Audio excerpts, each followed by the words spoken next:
Wrath of Kane. The Wrath of Kane is in the building. Sharp Big as Daddy a hawk. Kane is in the building. That's right. What's good? Yo, welcome to the Combat Jack Show, man. No, man, glad to be here. Yo, man. I can't believe I'm talking to Kane. Yes. Man. Like, you got to understand, we from the same era.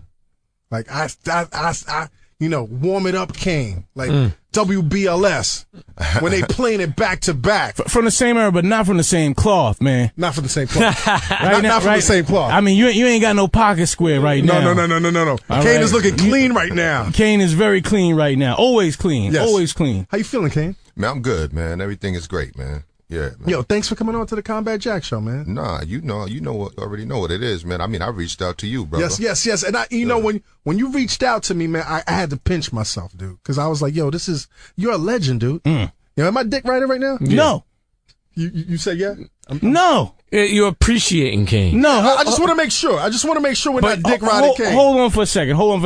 We got to properly contextualize who Kane is. And I think it's easy to say, all right, Big Daddy Kane, Juice Crew, and go through some of his popular hits. Marley. But to understand that the time that this is going on inside rap, right, and what's going on inside the city, and I feel like I gotta get off my question now. Where is horse, pig, and dog right now? Well, do the internet even know what that is? I'm sorry. Internet. You got to contextualize. Again. My dude, you said you got to contextualize. I know. I jumped all ahead. But you got to understand something that Kane roll. Fuck rap shit. I'm just talking about regular street shit. Regular people that had a rep. Like if you rode the subway, you knew these people's names. Well, it's probably been about a good 5 years or so since I've seen Hawk. And Dog is good. Dog is good. I talked to him on the phone a few weeks ago. He called my man Big Shot, and he put him on the phone. So he's good. The pig, I don't know. I mean, somebody told me he returned to the essence. I'm not really sure, but I had heard that. But yeah. Yo, Kane, is it really 25 years since you dropped your debut album? Nah. It's not 25 years? I think it's 26, isn't it? It's 20, no, 25. No, it is 25. It's 25 years. Yeah, 25. Yeah, you're right. 88. Yeah. Like, yo, man, like, where do I start, man? Like, how did you get in the game, man? Like, what inspired you, man? Like, how'd you get in the game, man? My dude, try to keep it as short as possible. It's going to take a second, but I mean, honestly, like with this whole rap thing, when I first heard it, I only started doing it because my older cousin Murdoch was doing it. Now, what was he doing? He was rhyming, cat with the boys and girls, and he was rhyming with these other two cats. Was he doing the nursery school rap? Like no. He had some decent. No, he was straight. Right. And I started doing it really just to I wanted to be, because I was younger. Right. These cats is probably about 17. I'm thinking I'm like 12, 13, somewhere around here. And I started doing it just to run with them. Right. So I was writing battle rhymes from the gate because I felt like if I beat the other two dudes that rhyme with him, he'd put me down with his crew. So that's how I really began and started doing it. And then after I did, beat them battling, he decided he wanted to play football. He didn't even want to rhyme no more. So it was me who just kept on doing it. And, throughout time, I ended up meeting Biz in 84. Right. And you met him at Albee Square Mall. Yeah. Like this cat named Wayne from Central Islip used to always tell me about him. Yo, my man Biz Markie D this. Biz Markie D said this. And one day he came and told me, he was in the mall. And I'm like, okay, well, look, he in the mall now? Well, let's go over there. Right. And when I battle dude and eat his ass up, from now on, I want you going to Biz telling him about your man Kane. And we met, we battled, and after the battle, we became good friends. How was the battle? You serious? Come on. But after the battle, we became real good friends. Right. And, he was like, yo, man, you dope. If you stick with me, you're going to make a record. I'm going to make sure you make a record. All right, let me go back though. But how do you even battle a Biz Markie? Like, what kind of style is he approaching you with? You know what I'm saying? Because Biz rhyme like the Harlem Cats did back then. That he had that style like the he had that show Harlem, world type. Yeah, he had that Harlem type of style. And we started going at it just on some lyrical stuff. Right. And he saw where I was with it there, so then he switched it and started doing funny rhymes about girls. And then I flipped it and started doing that. And then, Biz with that voice. Right. That was dope. And then, we got cool. And, you know, he started coming to my high school on the regular. Like, I was in Sarah J. Hale. It was got to the point where they thought that he went there because he was up there so much. Right. That's how you ended up with all them wild boys. Like, Nah. I mean, I knew, you know, a lot of those cats from hanging in Albee Square Mall or either dudes that I met through my man Big Shy. You know? Let me just contextualize for the listener. Okay, Sarah J. Hale, when I went to Brooklyn Tech, you know, before I got with my little collective, you better get your ass home before the kids from Sarah J. Hale come up to Tech. Up there to scrap with dudes. I tell you how it all started. It all started in 1985. It started in 85 when somebody from Brooklyn Tech has stuck this kid up for his bomber. And we used to go up there like pretty much every Friday to go stick dudes up at Brooklyn Tech. Like every Friday. Payback. Just relentless. Like, I mean, like every Friday. Yeah. So, I mean, I remember one day, where like, you know, the cops came and shut the block down and I had to go, there was like a dumpster right there by the Williamsburg clock. Okay. Yeah. Where Bam is. Yeah. I had to go jump in one of them big dumpsters and I just stayed in there for like hours. Real talk. So between Sarah J. Hale kids and Westinghouse kids, it was like, yeah, Tech kids until they got their shit together. Oh yeah, the Westinghouse dudes was crazy. Yeah. So Kane, you was a wild boy, man. Like the Biz wasn't lying in the Vapors. You was a wild boy.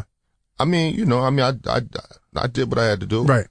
You know. Now, what was your first impression though when you met Biz? What'd you think of dude? Like, other than his style, what'd you think of him? I thought that Biz was just very animated. You know, I thought he was just very animated and comical. You know, real funny dude. You know, but I could also see that he was serious. He was like dedicated, and willing to do whatever it took to get where he needed to be. See, because back then, cats wasn't really getting record deals like that. So for somebody to tell you, I could take you to that point, did you really believe in him, or you just like, you know, it was just something to do? Well, you know, by then I had been down with two different rap crews, the Debonair 3, the Magnum Force, and you know, it never went nowhere. Right. So here I am with someone that seems like they have the same dedication that I have. So it was very easy to believe what he was saying. Right. And did you foresee that things would open up how they opened up? What you mean? Like, as far like as in terms of like you becoming who you are now? Oh yeah. Well, I mean, absolutely. Because I mean, you know, I'm who I was then, you know, just with a little more money. That's all. But I'm still the same dude. Right. Now, I read in an interview that you said that, you always had a great sense of confidence, and that confidence came from your pops. Well, I mean, my pops, you know, he was like one of them dudes, man. You know, I mean, he's like, matter of fact, I was up all last night, man, till like probably like 2:30 in the morning drinking with him. Right. You know, just kicking it, man, you know. But I mean, he's always been one of them type of dudes where like, you know, like throwing a 3, 4, 5-piece suit, gaiters, snake skins, that type of thing, you know, got like, 2 Sevilles, and an Oldsmobile parked up out front, taking up all the parking spaces, making everybody on the block mad at him. He was one of them type dudes. So he groomed you to be the man that you are, basically. Yeah, I guess in the matter of speaking, yeah, absolutely. Yeah. And I guess where I'm coming from, though, is that even when you came out and you was killing it lyrically, you had this grown man style about you that none of your peers had. Like, you had this from your voice to like you had an old man, not an old man, but a grown man style in a young man's game. Right.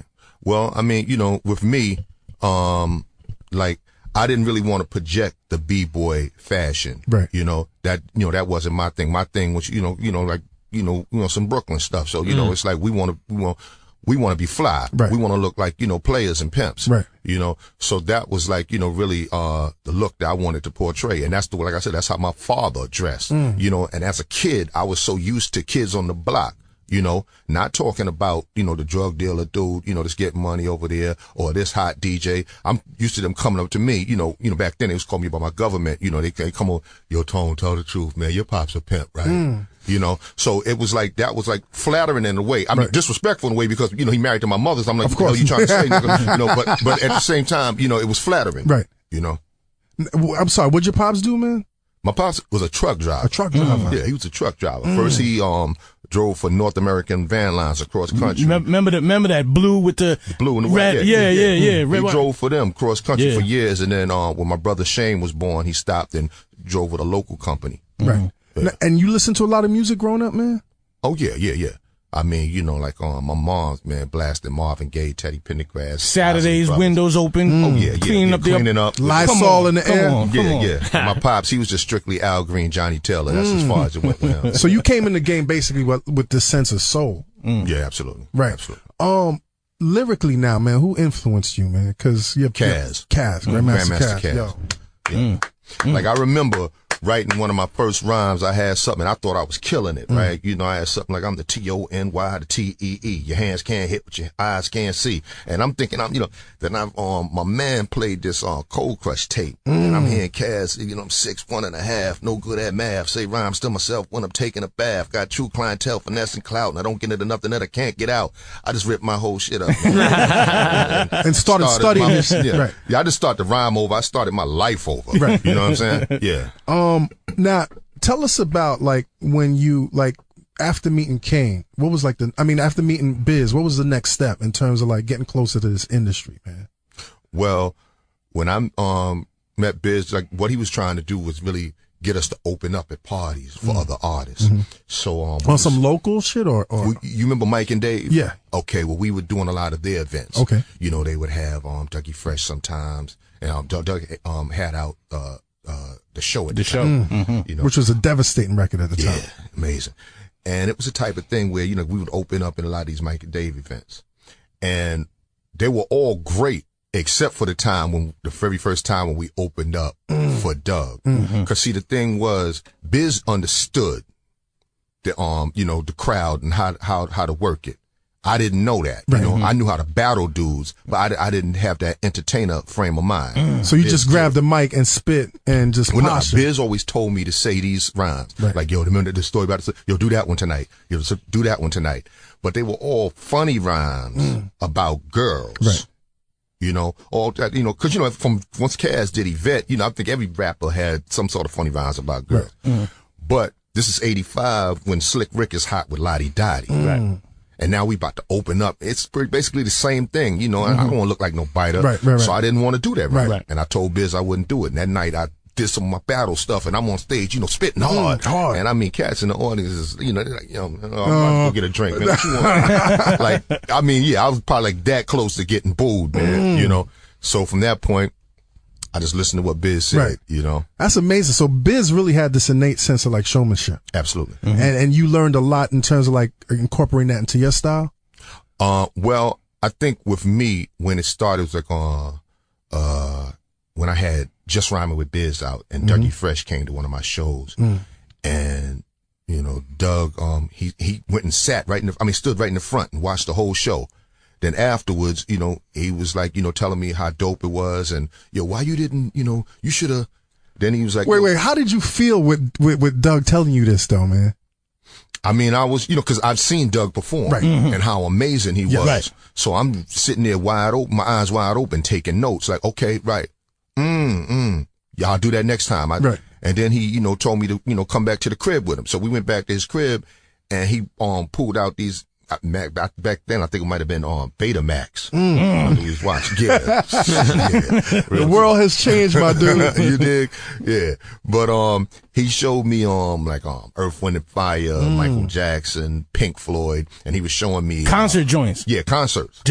Stadium. Where he got ideas for his stage show from. Like, see how he did that? Now when I do it on stage, he showed me how I'm like, So that next day, I went to the video store and bought a Marvin Gaye, Barry White, and a James Brown, live concerts. And I started really studying them, figuring out the things that I wanted. I knew that my style was a little different. Right. But I started, trying to incorporate what elements I think would work good for me on stage. Where did you get the inspiration to have Scoob and Scrap? James Brown, him and the Flames. Once I saw him do that move and Bobby Bird pull him up by his hair, gotcha. Yeah. Now, were you always a nice dancer though? Like, you know what I'm saying? Cause you killed it on stage. No. No, I ain't gonna sit there in front. Nah, it took some time. Yeah. Took some work. Scoob and Scrap were the dancers. Yeah. No question. But I'm trying to explain to Combat how even back then, yo, thugs, hard body cats would dance. Everybody danced. Like, Yeah. they put their gun aside. They put their gun aside and they would dance. No, they would dance with their gun. They would dance with the biscuit. Internet, I'm bugging out because now I want to go back to Latin Quarter and how deep y'all used to come up in this spot.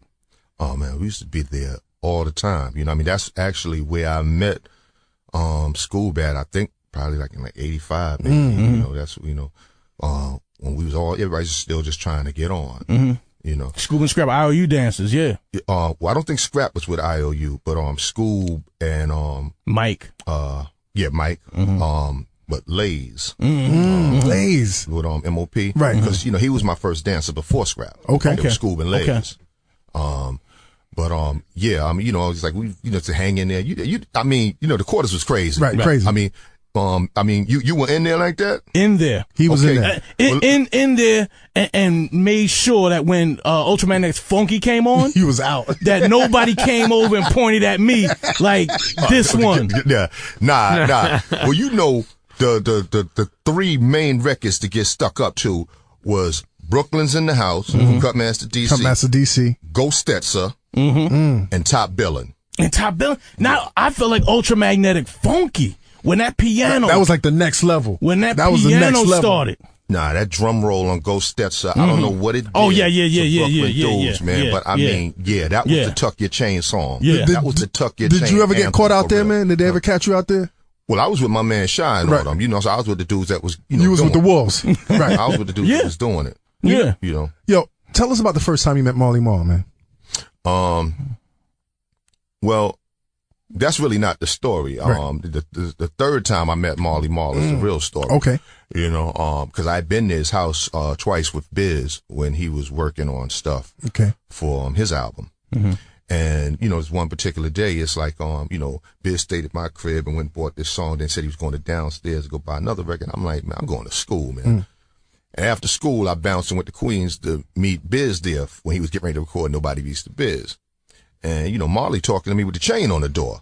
Marley wasn't fucking with you. Nah, he had the chain on the door Right. talking to me with it cracked like that. Like, yo, Biz ain't here. Right. I'm like, yo, I was supposed to, you know, Biz ain't here, money. And I'm like, I just took the train all the way from Brooklyn because he's supposed to be. 2-hour ride. He's That's like, yo, Biz ain't here, money. I mean, I don't know what to tell you. Right.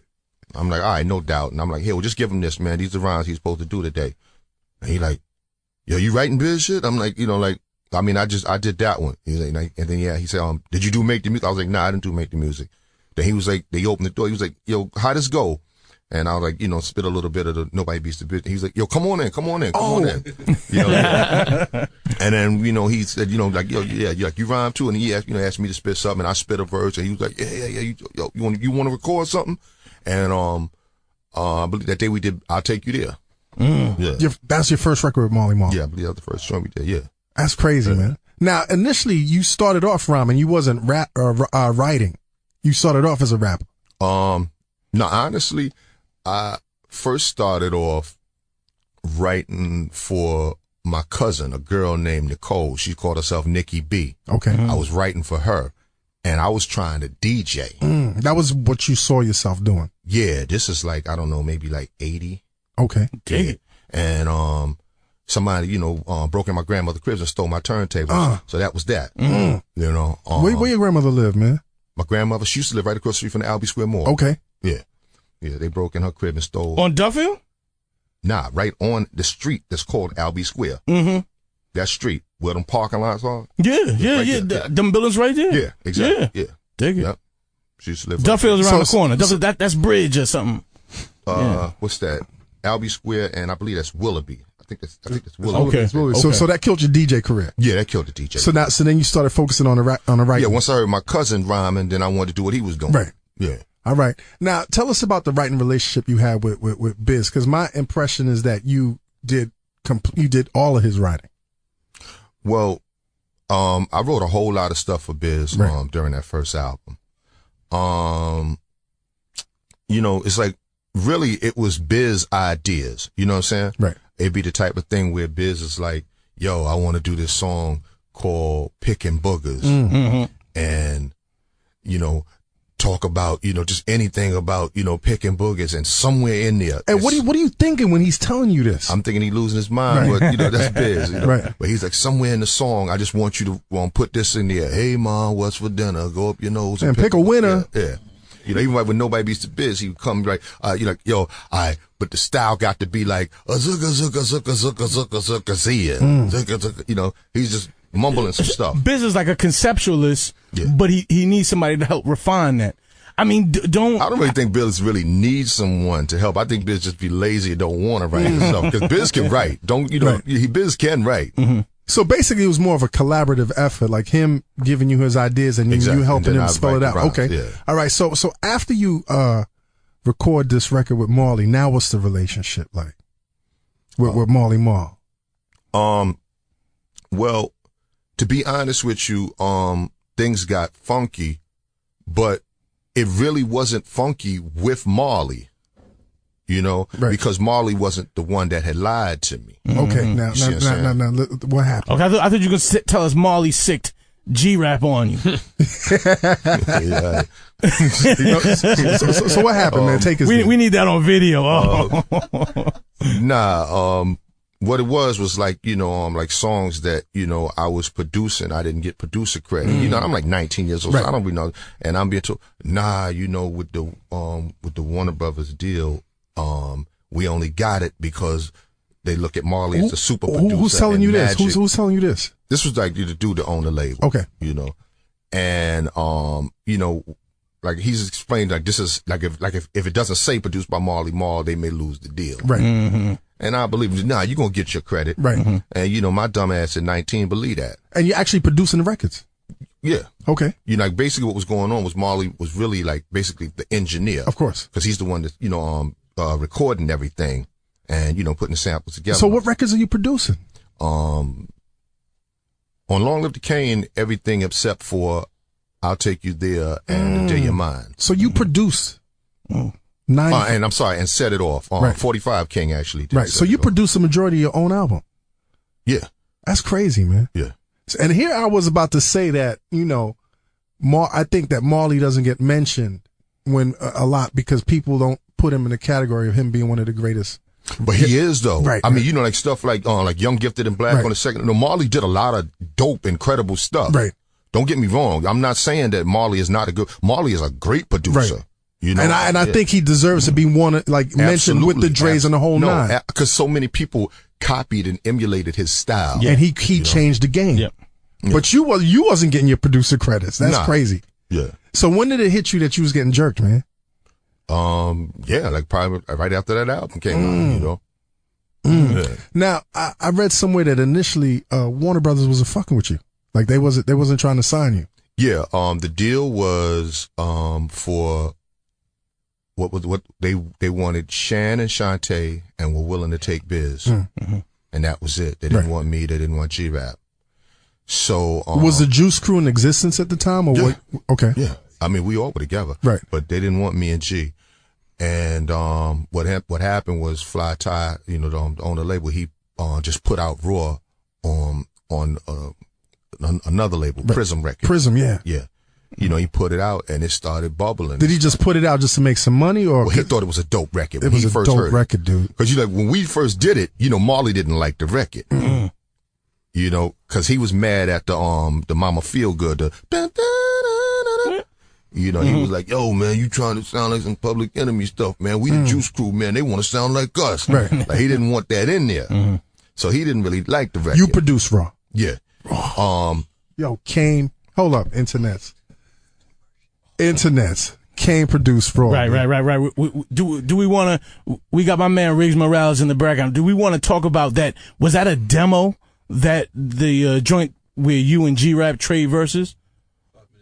Well, that was the reason. That's what that whole thing with me and G is what sparked the symphony. Mm-hmm. What happened was I had G with me that day in the studio when I did Raw. Mm-hmm. After we finished the song, me and Marley just brought the track back up, and me and G just spit a rhyme over it. How many rhymes do you like? You had at that time in your life, you had endless rhymes. Yeah, you had. Because all I did was write every day. Mm-hmm. Yeah. So we're jumping all over the place, but your history, forces that. Ben, I mean, you better play that, all that shit. Before we go to about. break, man, give how did the Juice Crew get together? How did y'all form, man? I couldn't tell you that. I mean, because they were together, way before I came into the picture. Who was in the Juice Crew at the time? You had Shan, Shantae, Marley, of course, Mr. Magic, right. G-Rap, G-Rap, Polo and G-Rap, right. And Tragedy. Right. A little kid at the time. Yeah. Was Craig G in it? Craig G might have been there at that time too. So they pulled so basically Biz pulled you to the crew, or he introduced you to the crew? I'll tell you exactly what happened, man. Right. I mean, how long we got? We got Man, as long as how long you got? Long live the Kane. Nah, I'm gonna tell you exactly what happened. Biz was bringing me to the shows, and he was just waiting for the right moment. And then one day he did Union Square, and he just called me out on stage. He just called me out on stage, and I got up there and rocked with him. And MC Shan was there, and Shan was hot. Shan was the top dog at the time when you came to the. Yeah, he had the bridge out. The bridge was, on fire. And he was hot with Biz, about bringing me out. Like, yo, how you just he ain't down with the crew. He ain't, that type of thing. He wasn't fucking with you initially. Who, Shan? Shan. I mean, real talk. I mean, back then, cause that's why I never got into, that whole Shan and KRS beef, right. Because, Shan didn't even call me by my name. Shan used to refer to me as the new nigga. We got shows that, I just drive, man, cause I know you bringing a new nigga. I ain't he was trying to pledge you, man. He was trying to pledge you. And this is the type of thing where I can't even really react because, if I do something, then, I might mess around and not get a deal. Right. So I just got to eat that. Right. So it's like, all right. Combat, Kane saying that means we got to go to break because we got a lot of shit to talk. We got to talk about the Symphony video shoot. We got to talk about a whole lot. I heard you used to bust your guns, Kane. What? I heard you used to bust your guns. What? Listen, internet, you tune into the Combat Jack Show, the CombatJackShow.com. F your Big radio. Daddy Kane. Shit. Long live the King. Internet, you tune into the Combat Jack Show, the CombatJackShow.com. We got Big Daddy Kane in the building, and he is dropping gems, jewels. Now, we were talking earlier, man, about your initial reception to the Juice Crew. Yeah. You were talking about how Shan was kind of cold to you. Yeah, with Shan, he didn't even refer to me by my name. Right. He just said the new nigga. Right, the new nigga. And you rock with that in the whole nine. Well, I mean, I had no choice. I mean, I react, and I may never have gotten a record deal. Right. Right. So I just had to eat it, and it was what it was. And then when did you become an official member of the Juice Crew? I guess I became an official when member. He started writing Shan's rhymes. I didn't write nothing for Shan. Nah, but I guess when I was writing for Shantae, when I started writing for Shantae. Right. Now, I always wondered why you never got involved in the Boogie Down Bronx, the Boogie Down Productions Juice Crew battle. Well, when Shan and KRS were going at it, like I said, Shan didn't even really, speak to me. Right. And was he intimidated by you, man? You think? Or was he just a funny dude at the time? I don't really know what it was. Right. I mean, we cool now. Right. That's my man now. We talk on the regular. So he knows that he knows he was being shady to you back then. No, me and him had, like, last year, I think it was, we sat in the Jeep one time and just had a long talk about it, and talked about how what it was, and we squashed it all. And but I mean, way before then, we became real cool. Of course. But like with KRS-One at that time, we had a show in Canada, and KRS heard me rhyme and was like, "Yo, you dope, money," and we got cool. And KRS-One ended up being the person to help me move out of my mother's house. Wait a minute. Wait. This is before or after? This is during the beef with him and Shan. KRS-One and Miss Melody came to my mom's crib, and me and KRS walking down the stairs carrying a Crates of records? Velvet couch. A couch? Yeah, that I'm about to sleep on where I'm moving in this here spot with Scoob and Lays. Wow. We carrying a velvet. Miss Melody got, I think 25-inch TV. Rest in peace. Yeah, rest in peace. That's crazy. Yeah. And so, but why is he reaching out to you if your camps are basically at war though? I mean, we were in Canada doing this battle thing. Right. KRS-One, I think, didn't want me to do the one-on-one battle. He wanted to do it because he only heard me doing those funny rhymes about girls. Right. But when he, heard me go in and saw what, afterwards he bought me a Heineken at the bar and was like, yo, man, you dope, man. I didn't know you like really rhyme like that. Right. Yo, that was dope, man. Yeah. And we got cool. Right. And yeah, it became that type of thing. Now, did you ever feel like you wanted to battle KRS though? Oh, absolutely. Because I thought the KRS was dope. Right. I was like, yo, so I would have loved to have stepped in and battled Chris, for Shan, but I felt like, Chris is a friend. Right. He's my man. Right. He showed me love. And, Shan, we in the same crew and he don't show me love. Right. So, cause I remember one time when Ty came to me and he said to me, yo, I need you to end this, but don't tell Shan. Right. Mm-hmm. I'm like, in what? He like, yo, I need you to, go ahead and, deal with this KRS thing. I'm like, me and KRS is cool. I'm like, your man is the one that don't even speak to me. Right. I'm like, me and KRS is cool. And he's like, so what you saying? You not down with Juice Crew? I'm like, I don't know. You tell me. You haven't said I was down yet. Was, other than KRS and Shan, could you feel like vibrations at Quarters, at Union Square, which was every night? It was open. It was wild. Could you feel real street vibration? Like, wow, this is going to spill out past the music these guys are making. This is going to be between cats on the subway. Nah, it wasn't on that level back then. It was strictly on records. Yeah. It was like, either you like Shan or you like KRS. That's all. It wasn't like, F Queens, F the Bronx. Right. Even though it felt like it had taken on that kind of tone though. A Bronx versus Queens tone, or a Bronx. KRS was going hard at Queens. It though. felt like it had taken KRS on a was going borough-wide hard tone. at Queens, B.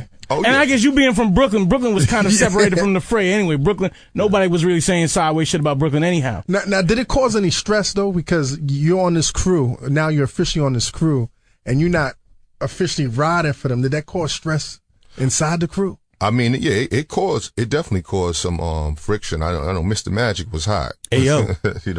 It caused a lot of friction. What was he saying to you, man? He didn't say nothing to me. Right. But on the air, I remember one time he referred to me as the Benedict Arnold of the Juice. What? Yeah. Magic? On the radio. Yeah. Magic would say slick shit though. Did cats know he was talking to you? Rest in peace, he Magic. said my name. Yeah. Yeah, rest in peace, man. Yes. Well, what did you do though, man? Like, he called you out, man.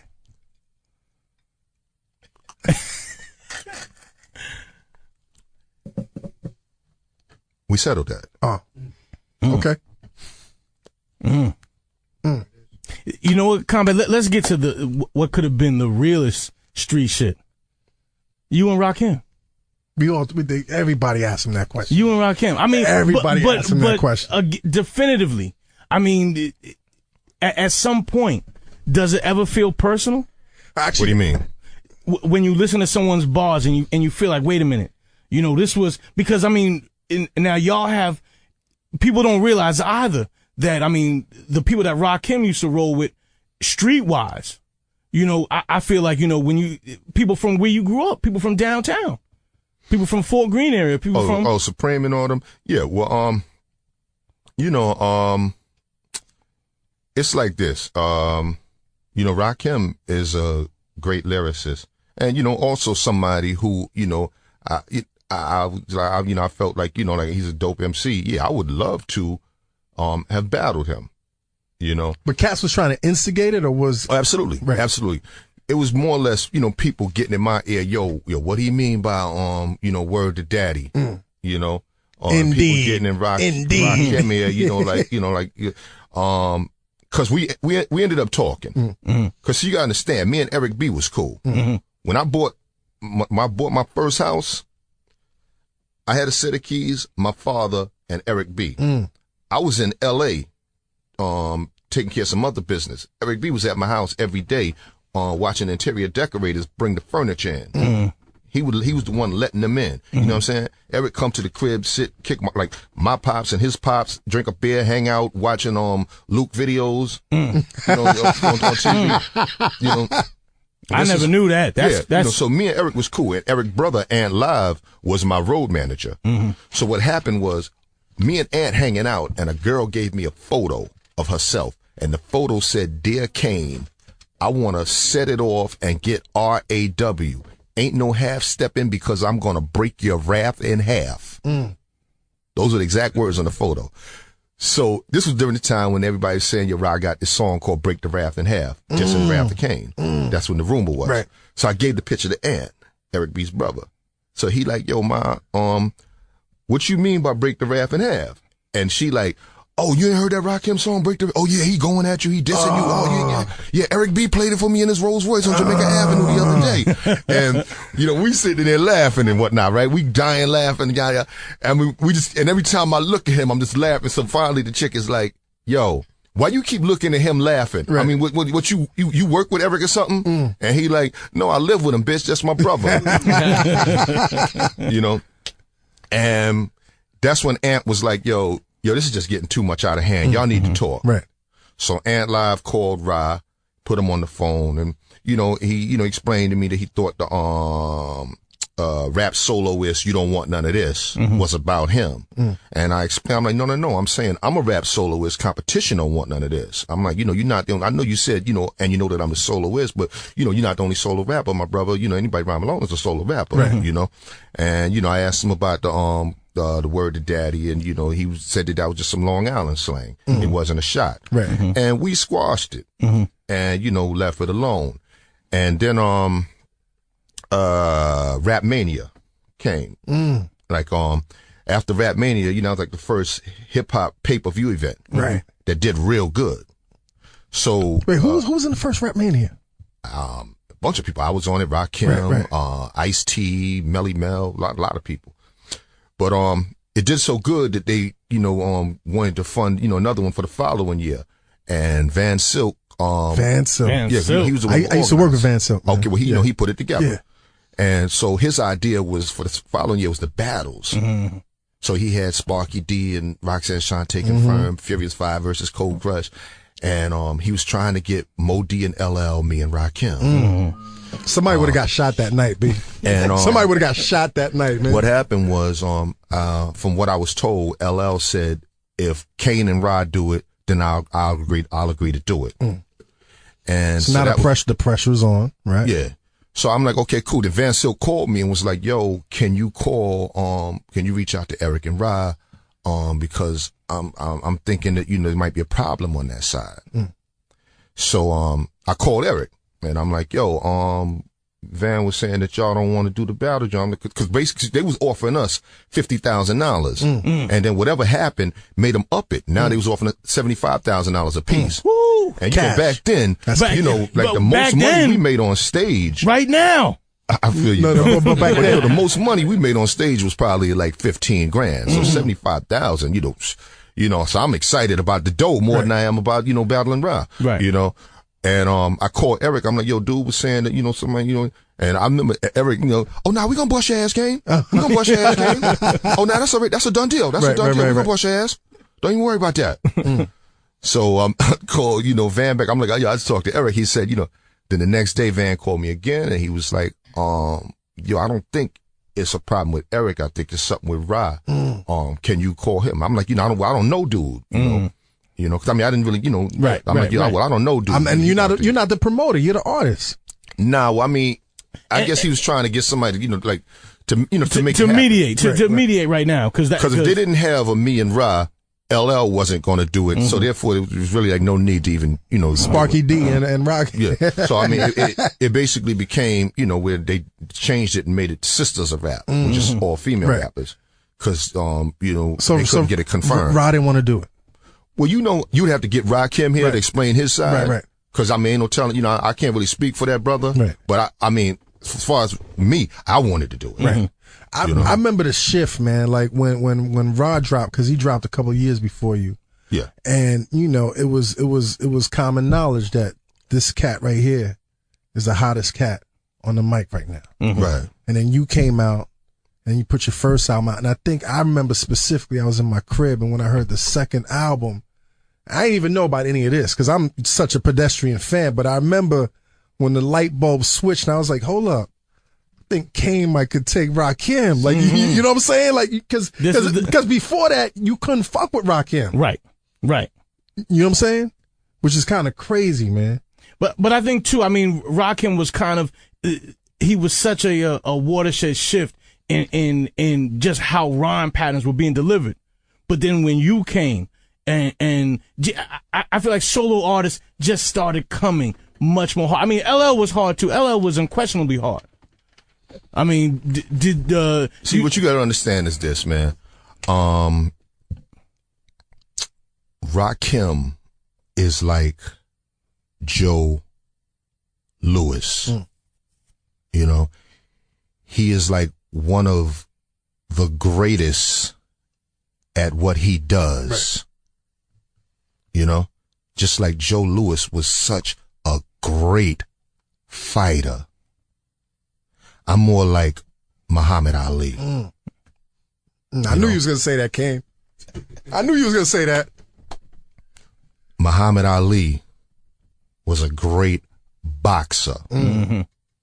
He knew how to go up against opponents. You know, Joe Louis was a great fighter. He just come with the force and, you know, fight till he knock you out. And that's an interesting analogy because on top of Muhammad Ali being what you said, he was also a great showman. You know what I'm saying? He knew how to give the crowd what they wanted. Mm-hmm. And when you look at Rakim and when you look at yourself, you definitely gave the crowd what they wanted, man. Yeah. You know, let's talk about something a little bit more current, man. Like, what are your thoughts on this whole Mr. C thing, man? I mean, it's crazy, man. I mean, the whole thing is just, it's real bizarre. I mean, you know, but, you know, I feel like this, man. When Mr. C comes to DJ a party, he tears it down. Tears it down. When he's on the radio, he tears it down. Right. And to me, you know, that should be all that, you know, really matters. I mean, if you love the way he rock a party, you love the way he rock on, you know, Hot 97, then, you know, whatever he do in his personal life shouldn't even matter. Right. You know, because I mean, with you, my brother, you know, probably nothing gay, but I'm pretty sure you do a lot of weird ass shit in your personal life. Of course. You know, of course. So I mean, you know. No, but did you get a chance to speak to C? Did you talk to him about this? You know it's not, you know, Kane, it's not even doing weird stuff, but I feel like it's doing things that just compromise his family. Where, I mean, like get out the street. See, get out of the street. You know, get with a network, get with a support system, but I mean, get out of the street. I think he will. I mean, you know, I can't really speak for the brother because we didn't go into detail about the situation like that. But I mean, just from hearing what occurred, I'm assuming, you know, and that's all I'm doing is assuming that it was the type of thing where, you know, befriending someone like that would have probably came to the forefront a lot faster than trying to pick someone up. So I'm assuming that was his mind frame, that was, you know, I guess the safer way to do it without getting caught. Right.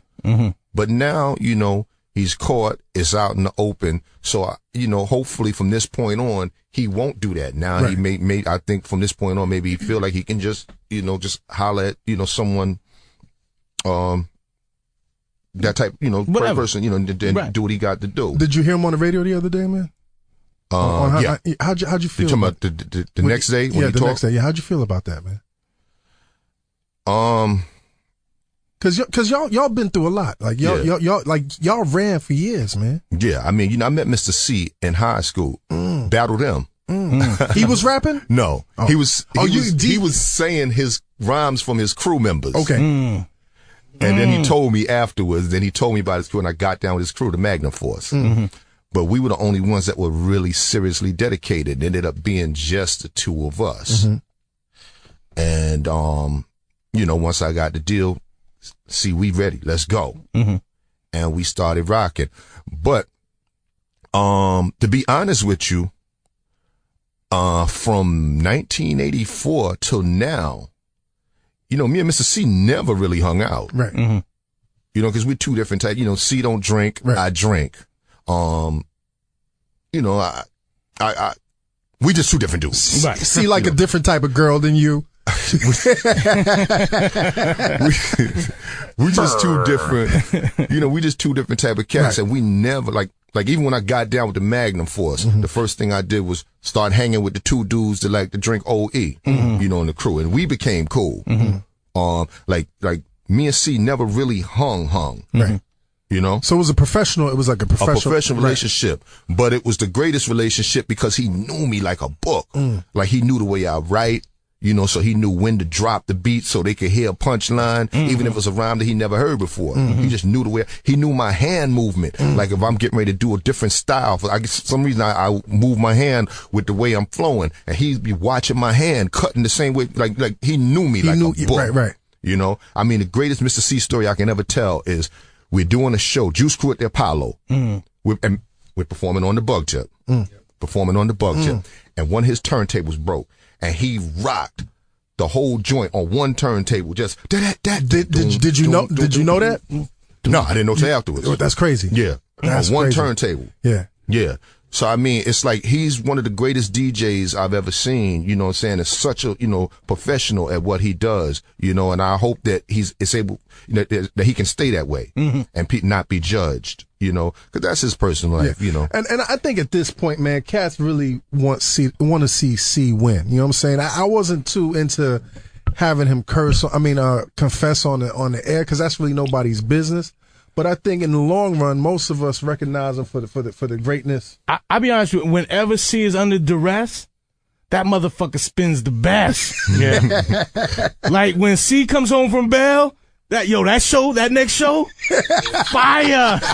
Yo, have you ever been around him right before he got on the turntables and when he got on? No, I always see him on the table. Yo, man, who was it? Oh man, was it Enough or I don't know who was it? I forgot who called me in the room one day and was like, yo, what's wrong with you, man? Right. And they told me a story that I've seen him do numerous times. He's done it to me a lot, where he'll be sitting there with you, chilling, right, having a conversation, laughing, joking. And then he gets on the turntables, and then you tap him. What, man? What the fuck you want? You see I'm here working? He snaps. Yeah. He's serious. Yeah. Now, were you a taskmaster with your crew, man? Because you look so professional, man, when you was on stage. Like, was you finding cats? Like, say, absolutely. Like you were finding cats. $50 for what now? That James Brown shit. I mean, miss a dance step. Forget your ballies. Yeah. Who'd you have the most problems with, man? Scrap. Scrap. Yeah, he just wasn't getting it together, man. I mean, Scrap was the youngest, man. Right. Scrap was the youngest. So, I mean, being a baby of the bunch, you're a little wilder. You haven't really, settled in yet, you know. Now, you cross a lot of formative areas in hip hop, man. And one of the formative areas you crossing was being down with Rush during the early days, man. Rush Manning. Being with a young Russell, a young Leor. Yeah, man. You know what I'm saying? How was those days, man? Incredible, man. I mean, the tours, because they had such a big roster. They had the only roster. They had the only roster. Show you right. How many dates you could do back to back to back? I mean, you might go out on a 25 city tour. In what, 30 days? Well, we were doing 4 dates a week, something like that. Yeah. You come home, and then 2 months later, you're going back out again with a whole new package. Yeah. Now, Just Blaze is about to call in, but one story I heard was that you had a really interesting relationship with Slick Rick, man. Like you guys were really cool, but you guys kind of had beef too. Is that true? Yeah, we had a little problem. Well, what, man? He said something Because you guys used to run tight, right? Yeah. I mean, I wish I could really get in depth, Right. of with that relationship, before Great Adventures dropped. But yeah, we were real close. And I guess after it dropped, he said something in the magazine that I didn't like. What'd he say? I believe they asked him, like, he was talking about rappers, that he felt he was better than. They asked him about me, and he said, Kane is cool, but if he got my way, I'd crush him too. And this is your man at the time. Yeah. So what happened, man? What happened was we were starting a tour, and they asked me, to be a part of it, and I was like, well, what's Rick getting? I was like, all right, well, I need this much more, and I got to go on after him. So instead of replying, I just chose to mess with his ego. Yeah, this was payback. Yeah, I just chose to just mess with his ego, and it worked to where they wanted to renegotiate everything and work it out where we could flip flop order. Like one night I go after him, next night he go after me. Right. And one of these nights, something went wrong where I came late, which wasn't my fault. It was LL's tour manager's fault, timing wise. And, we ended up having an altercation, backstage. Hands? Hands. And feet? I heard hands. Yeah. Okay. Well, I mean, it started off as hands. Right. And then I heard you used to bust your guns, Kane. Kane, I heard you used to bust your guns, man. 22 Derringer. Nah, not no 22. Derringer. Kane, I heard 22. them guns used to bust on the tour bus, man. No comment? Kane, why weren't you in the symphony video?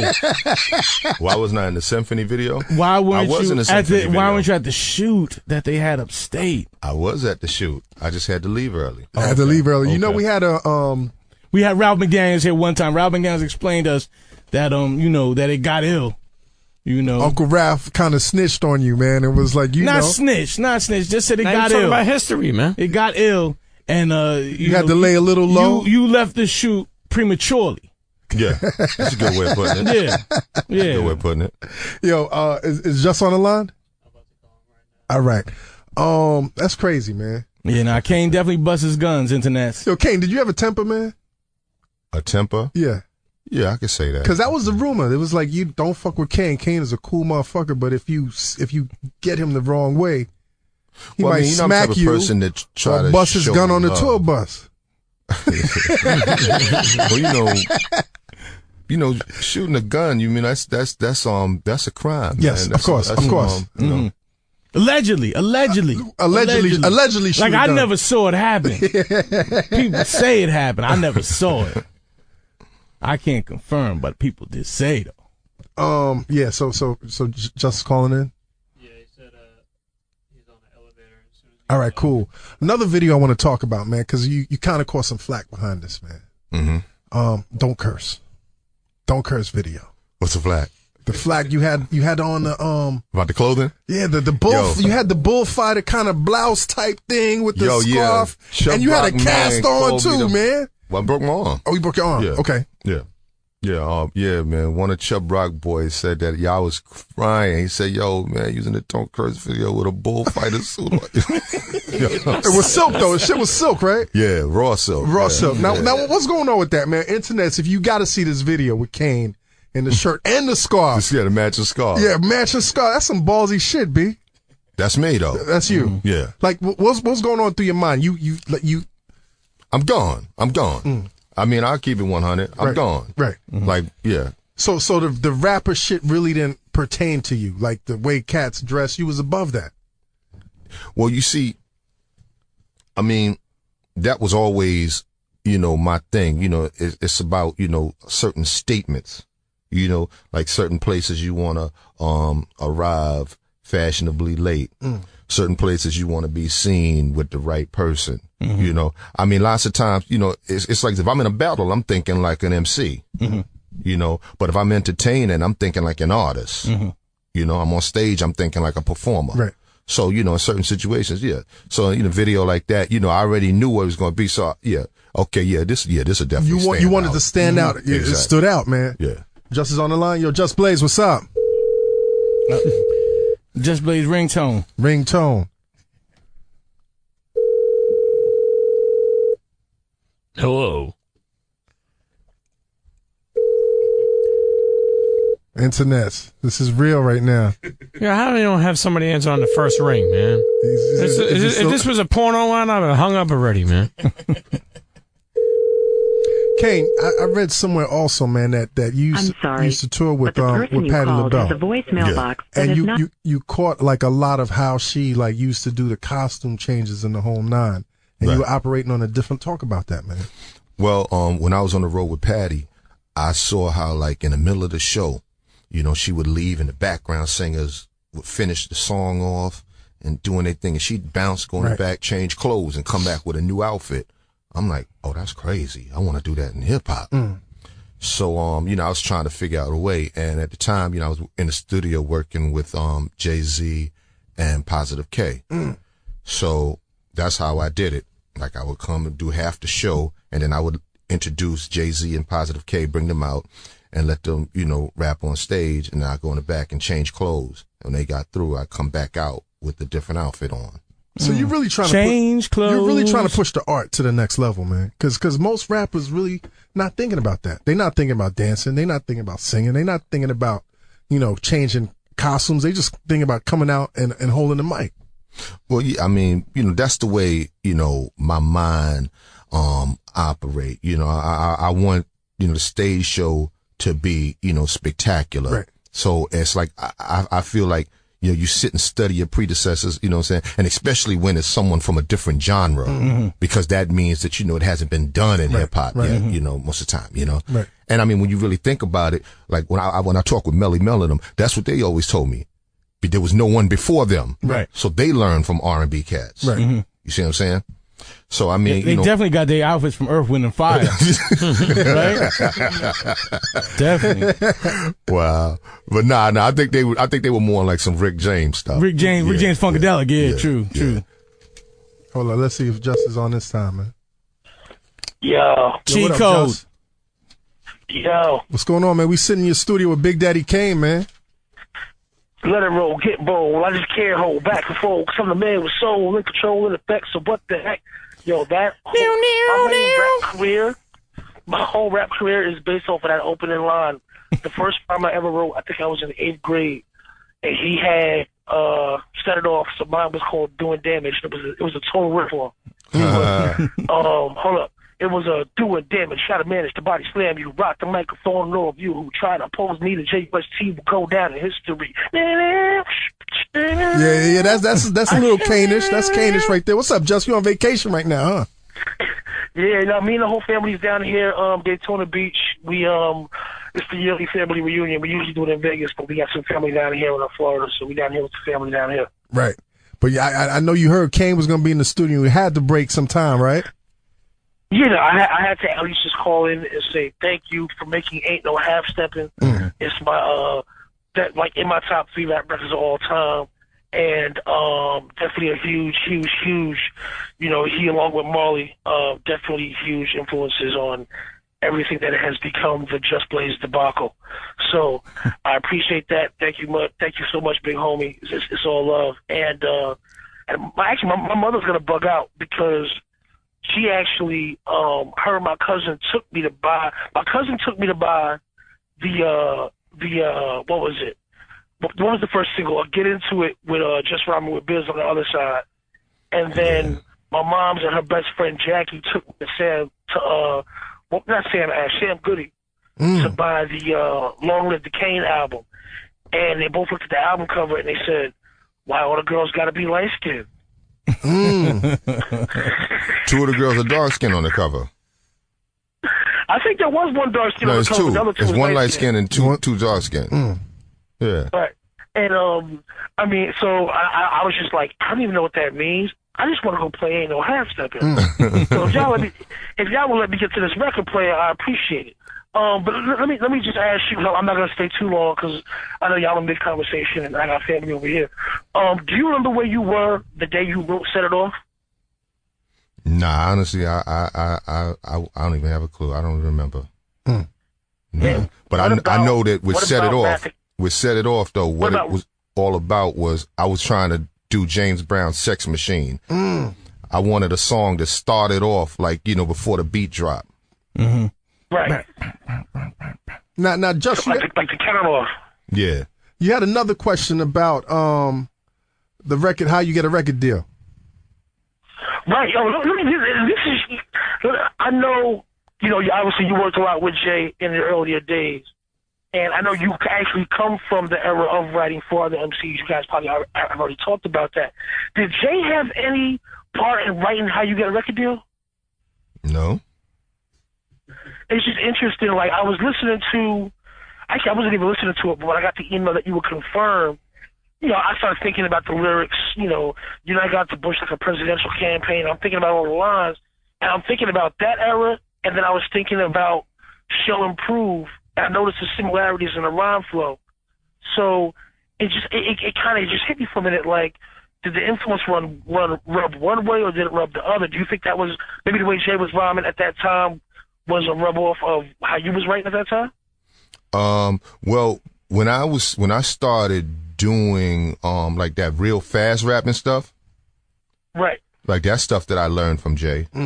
That Gotcha. Because Jay and Jaz-O was already doing that. The originators. Yeah. So I mean, when I was, when I would write rhymes like that, it was because I had heard Jay do that, real fast rapping stuff.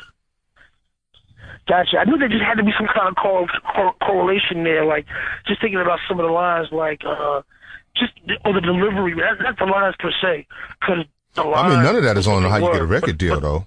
But the delivery. I Actually, know that whole song front to back.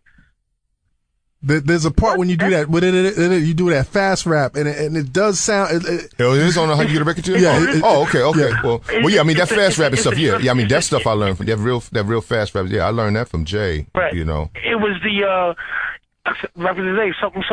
I tell him about Jennifer Holiday. No way. It was that particular part. I was thinking about that today, like, I'll tell you exactly today. Tell him about Jennifer Holiday. No way. I'm like, it just reminded me of the J, bigger the A, bigger the way, past Y. I'm so like, crazy. Oh, yeah. Well, I mean, yeah, the fast rap, yeah. Because, it's like I'd never heard that before I met Jay and Jaz-O. And, like at that point in time, I had Jay in the studio trying to record songs on him. And we were working together, and yeah, definitely. Mm-hmm. Now, were you planning to sign him at some point? Well, I was trying to get him signed. I was trying to get him signed, and it's that's interesting. That's interesting because the way today is, from all the stories that I hear from all the Pioneer is back then it was, I'm trying to get my man signed to such and such, whereas now it's I'm trying to sign my man to me. Mm-hmm. You weren't thinking about having your own label, Kane? Nah. All right. Yeah, it's interesting how the mentality has changed over the years. Progress, Just. Shit changes, man. But no, I'm not mad at it. I'm just saying it's just interesting. It used to be, the stories you used to only hear was, I know Marley, so I'm going to have Marley do this and put you on. Or I know Red, so I'm going to have Red do this and put you on. Now it's, sign this to me and I'm going to put you on, which yep. I'm not complaining about. Yep. That's part of how I got to where I got to. Yep. But it's just interesting to see that shift. That's crazy. When you became official Juice Crew, did other crews want you to come and sit in, possibly to collaborate, but to come sit in and listen to their artists and maybe give some punch up, some pointers, some. Yeah. And I mean, did you feel? I mean, did the Juice Crew feel a kind of way if you going outside of them to? Well, I mean, nobody from the Juice Crew really knew. I mean, cats come to me and ask me, yo, man, I want you to check this. Yo, can you help me? I would, just come. I mean, cats in the Juice Crew didn't even know what was going on. Kane, who else was you writing for, man? Not writing for, but punching up. Yeah, who else was you punching up, man? I did stuff for I did something for Curtis Blow, Rick James. Was Antoinette one of them? Nah, I didn't. I only asked because of the there's a promo. Yeah, I know don't think what it you're was talking actually about. officially released. Yeah, but me being the fiend that I am, Raw Attitude. Yeah, Raw Attitude. I know what you're talking about. Yeah. Nah, I didn't write that. I don't think I wrote that. No, I didn't write that for. And you never wrote for L? You ever wrote for LL? It just seemed like it. Oh, yo, Yeah. yo, Just, you know that? Wow, somebody said I wrote for L. You had the grin though. No. I'm going on with this theory that, I mean, people came to collaborate with L to keep him current, to just help him, because again, he went to such a height and got put in such a bubble that he's not around people anymore. He's not around people to keep his sound fresh. He's touring. He's in this bubble. He's doing videos. He's a megastar. No, he's isolated. He's isolated. So you need somebody to come and help punch your shit up. There's just, I mean, that, you know. I mean, I remember like in the late 90s, just, you know, going back around the way, you know, getting in ciphers, you know, with dudes, you know, around my man Caron way, you know, just getting the ciphers with dudes over there, you know, the young cats, you know, just to, you know, stay current. Right. Mm-hmm. Yeah. Yo, Just, man, Kane dropped a bombshell. I don't know if you knew this, man, but he produced most of his first album on his own. I believe that. You know, like the stories that I've heard over the years from a lot of the Juice Crew members was we had the samples and the beats. Marley knew how to hook them up.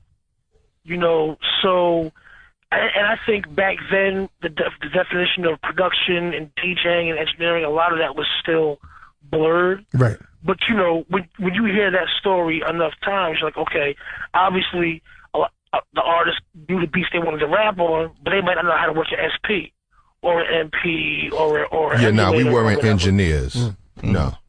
Exactly.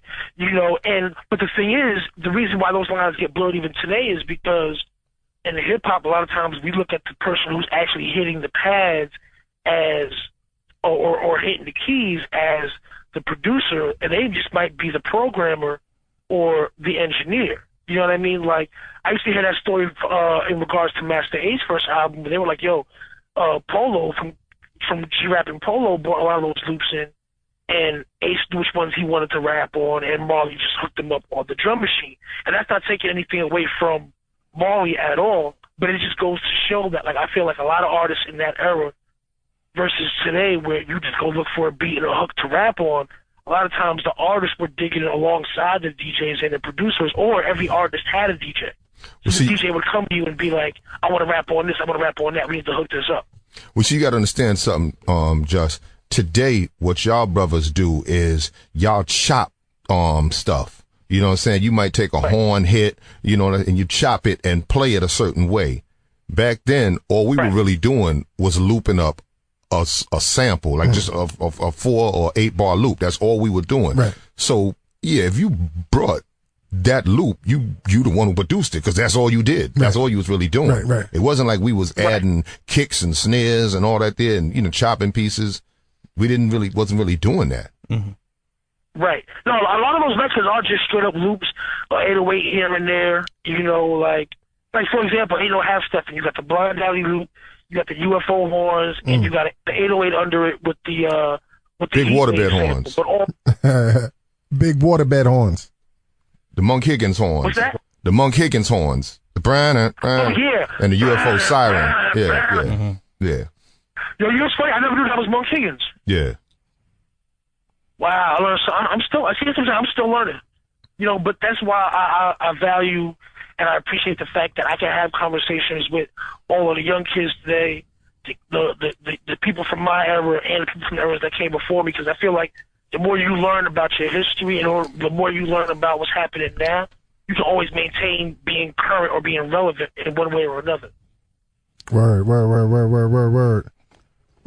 Just, man, go on, put your thong sandals back on, man.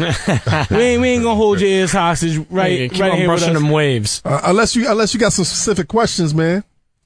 Nah, you know what?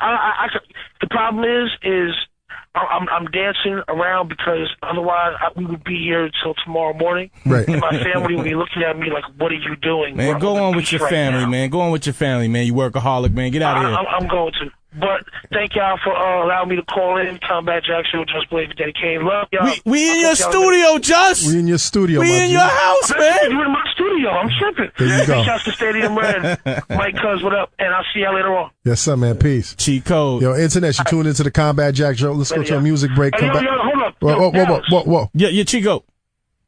Chico. What's up with the bear? What's up with the bear? Oh, yeah. That new polo bear is out. Internets. Y'all know where to go. Just, you know where to go. What are you talking about, Just? They're mailing them to you, Just. They're mailing you I too. might change my vacation to come back home tomorrow just to get They're that bear, mailing you go to the too, mansion, get the Just bear, and then Blaze. come Hey, we're back. trying to go to a break. Stop being a hype beast, Just. Yo, internet. F your radio. You tuned into the Combat Jack Show, thecombatjackshow.com. Let's go to a music break. Shit. Internet, make sure you head on over to our iTunes page. Subscribe, rate, download. Check out all our episodes over there on our iTunes page. But most importantly, we need your support, because with your support of liking us, rating us, subscribing, and leaving comments, we can hit the featured page on iTunes, and then we will be official Super Fucky Bergs. So make sure you fuck with us, Internet. Internet, you tune into the Combat Jack Show, thecombatjackshow.com. Got Big Daddy Kane in here, man, just giving us so much history, man. Kane, man, the Long live world the Kane. has changed so much, man. You know, it's changed so much, man. Where would your life be, man, if you had the internet back then, man, and Instagram and Twitter? Would you still be in the game? Would you know what I'm saying? Like, I mean, back then, I mean, it would have been interesting. Right. It's something I would have loved to see, I mean, to be honest with you, I don't really worry about any of that. I think I'd rather have seen the way hip hop fans' mind frame is today. Mm-hmm. How open they are to new things today. I would have rather that been the case back then. Mm-hmm. Mm-hmm. Had that affected you back in the day in terms of like cats being closed-minded, or? Yeah, oh, absolutely. The bullfighter shirt?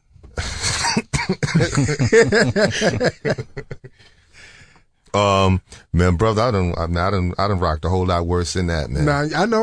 We've seen it. You know what I'm Google saying? me in the Patti LaBelle video.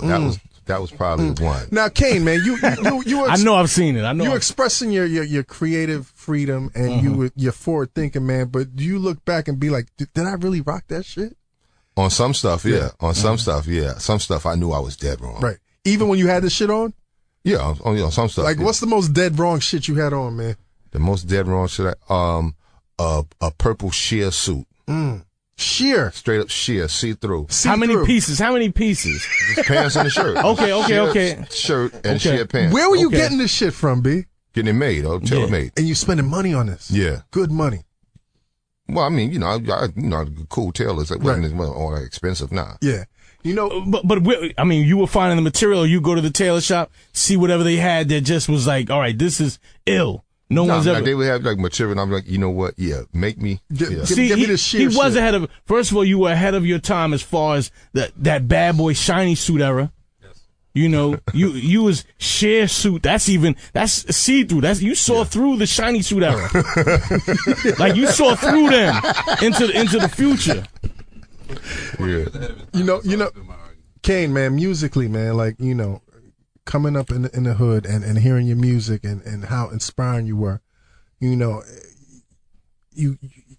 third album is when you took it to a whole different level. Like you went in a different direction in terms of like really bringing the R&B in, bringing like more, communicating more with the ladies.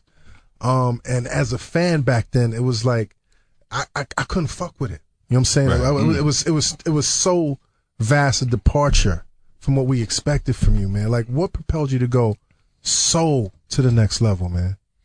Well, I mean, by that point in time, man, I had done, work with the likes of Patti LaBelle, Quincy Jones, That's right, back on the block, right? Yeah. So I had done sort of like such a bigger picture with music that I was really trying to introduce to the hip hop community, right. Like such a bigger picture.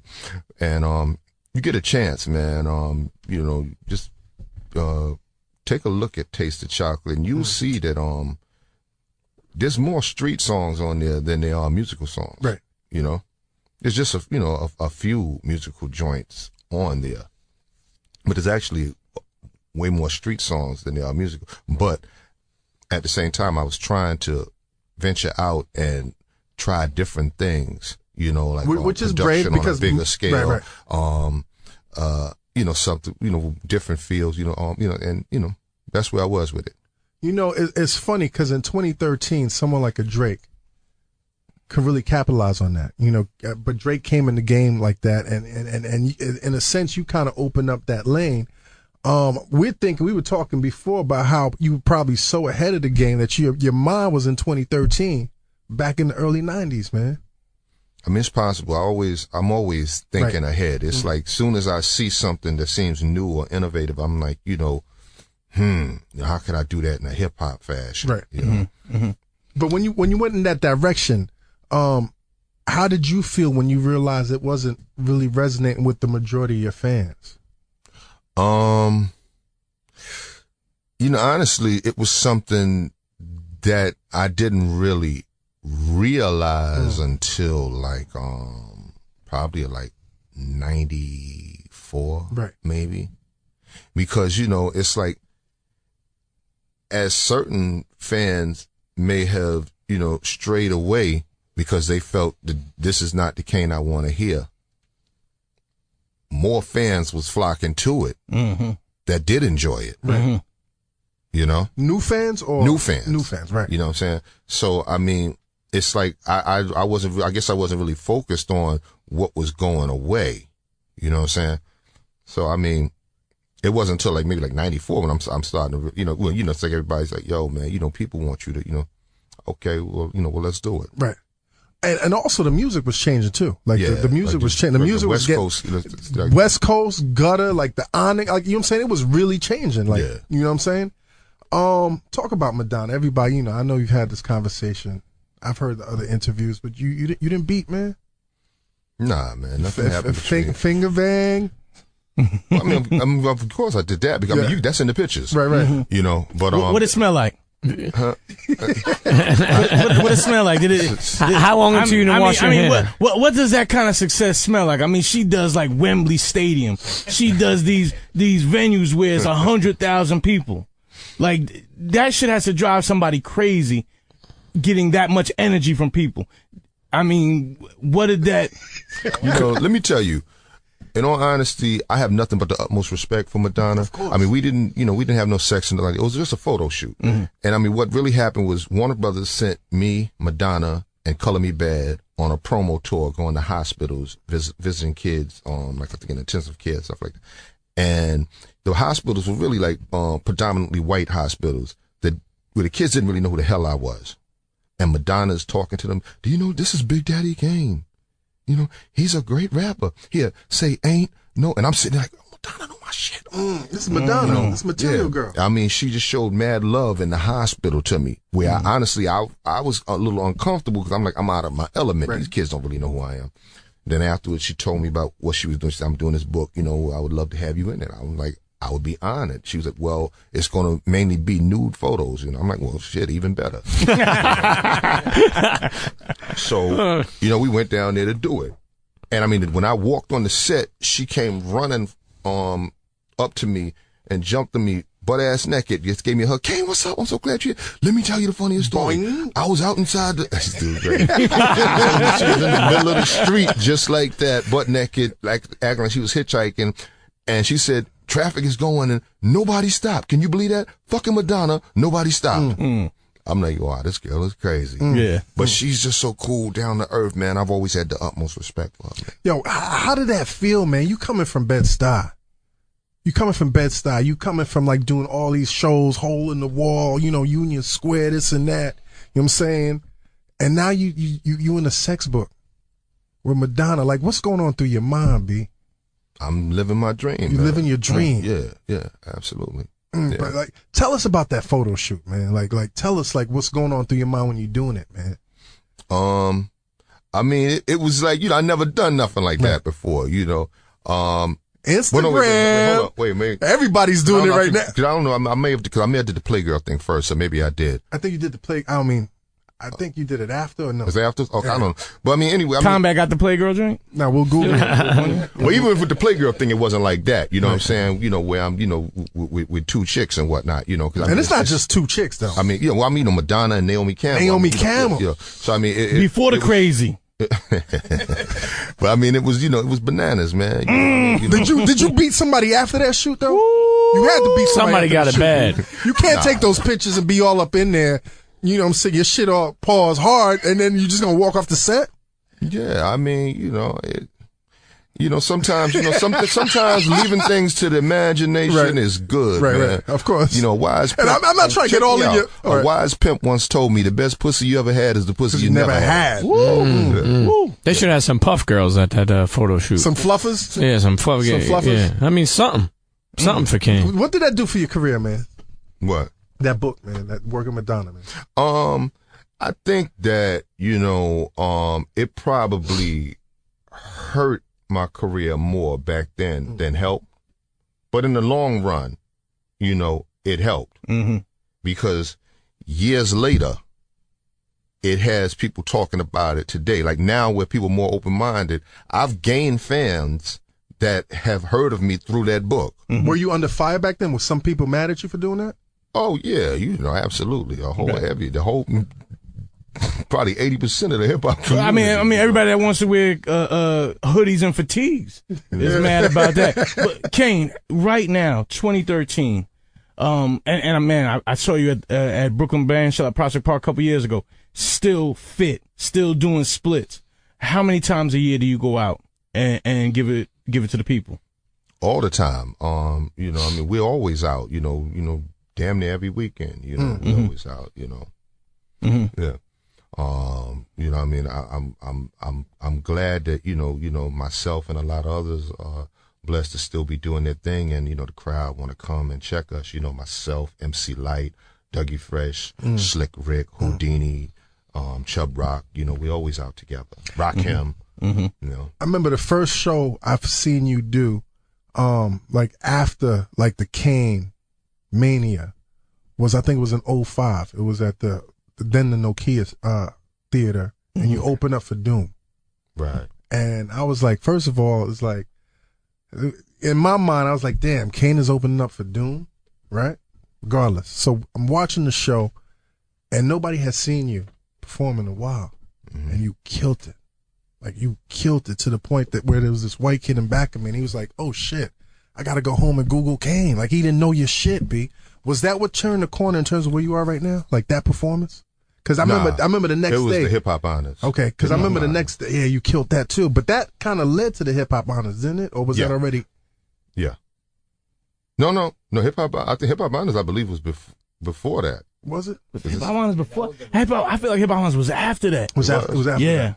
Hip Hop Honors. But now Hip Hop Honors is the thing that really changed it. Yeah. I mean, what kind of respect do you have for Black Thought, who? I mean, it's crazy how you can sound just like me. Crazy. That's bananas. Crazy how he would study you in. Like, I had the time of my life there. I mean, that was my first time ever seeing the Furious perform. So, I was ecstatic over that. First time ever. Out of all these years. I've seen Cold Crush, Fantastic others, but I never saw the Furious 5 perform. That was my first time ever. So that I was like, wow. And then sharing it with LL and Salt and Pepper. And then being part of, the Biggie legacy. I mean, I thought it was great. And then to have Thought coming out on stage sounding exactly like me. This is scary, and Common, for him not just to do the song, but to get down at the end and start break dancing. But, I think T.I. was probably my favorite moment. Because how when you see a country singer redo an R&B song or R&B artist redo a country song, putting a different twist to it. I thought it was just amazing to hear a Dirty South version of Smooth Operator. Excuse me, take a few minutes to mellow out. Yeah. Where he was sounding, I was sitting there wow. That was just mind blowing. Just imagine that in hip hop, Dirty South artists redoing New York rappers stuff, with that accent. I'm like, yo, this is crazy. This is that type of thing. Earlier before we went to a break, man, you were talking about how you were shopping Jay-Z as an artist, man? What did you see in Jay back when nobody was fucking with him? Because nobody was fucking Here's with the Jay. thing. Let me tell you. Jazzo Yeah, Jazzo. was more popular than me in Brooklyn. Before we had deals, and I couldn't have that. I've always wanted to battle Jazz. So when the Shirt Kings told me, Who would have won though? Because Jazzo was kind of crazy, B. yeah, He didn't have the stage. He didn't have the stage shit. But I'm asking you, man. But like Brooklyn. what happened was, Fresh Gordon, they had the Gordy's Groove record. He wanted me to do a mix because he was working with Jazz. Right. He wanted me to do a mixtape with Jazz. So Shirt Kings asked me to do it, and I was like, well, if it can be a battle, they're like, yeah. So I'm like, finally, I get to battle Jazz. So I go there, and then Gordy tells me, nah, it's not no battle. We just want y'all to do a tape together. We there, so it's like, all right, okay, Yeah, cool. all right. And Jazz was cool. He was mad cool, Right. we kicking. So we was like, cool. And then Jazz was like, yo, you mind if my man rhyme on it? And I'm like, all right. And then we all, we did it, Then afterwards, on the ride back home, when the Shirt King dudes was like, yo, all right, well, Jazz ain't with EMI no more. We trying to, get him a new deal. You think you could? And I'm like, to be honest with you, I kind of like the skinny, light-skinned nigga better. I mean, can you plug me with him? And then that's how me and Jay got cool, and we started, rocking, and, coming, and it was like Jay could spit, and like I was like basically trying to show him how to put, like the lyrics in a song format. Song crafting. You know what I'm saying? Right. And then also watching, with his punchlines, stuff like with punchlines where like, so that people, like the setup for it. Right. Stuff like to that. get that impact. Yeah. Trying to, show him stuff like that. And I mean, it was like, I felt like we was there. And I thought that we did some great songs. And, How long were you working with him, man? I don't know, maybe a year or two. I don't know. But, it was like, we took these songs to people, Benny Medina, Leo Cohen, people that, I took it to abroad. I was beaten and she still wouldn't sign. You know what I'm saying? She could sign? Huh? She was signing and she wasn't signing. Yeah. And I mean, yeah. Nobody was fucking with him, man. Yeah. Nobody was fucking with him. Yeah. But what did you see in him that nobody else saw? I thought that he was super lyrical, and I thought that he was very sarcastic. The Like, most that's he what was made- the most sarcastic. That's what made me. That's what made me that's what made me gravitate to him, because with Grandmaster Caz, that's what made him my favorite MC, his sarcasm. Are you you're not surprised in terms of where he is? Why are you laughing, man? What you thinking about, man? Cause I was about to say something fucked up, but I'm never mind. Okay. Are you surprised at how far he's gone, man? Jay. Yeah. I mean, I'm gonna be honest with you. I always thought that Jay was an incredible MC, and I thought that, he could make some great records, but, I never saw his career going as big as it did, but I'm like so happy for the brother. Right. I mean, I truly believe that he deserves it, and I'm very, very happy for him. Right, you guys talk? We spoke at, the Barclays Center when I rocked on stage with him. How was that, man? How was it coming back to the Barclays, man? That show was crazy, because you got to understand, all those first rows were basically all the rich cats.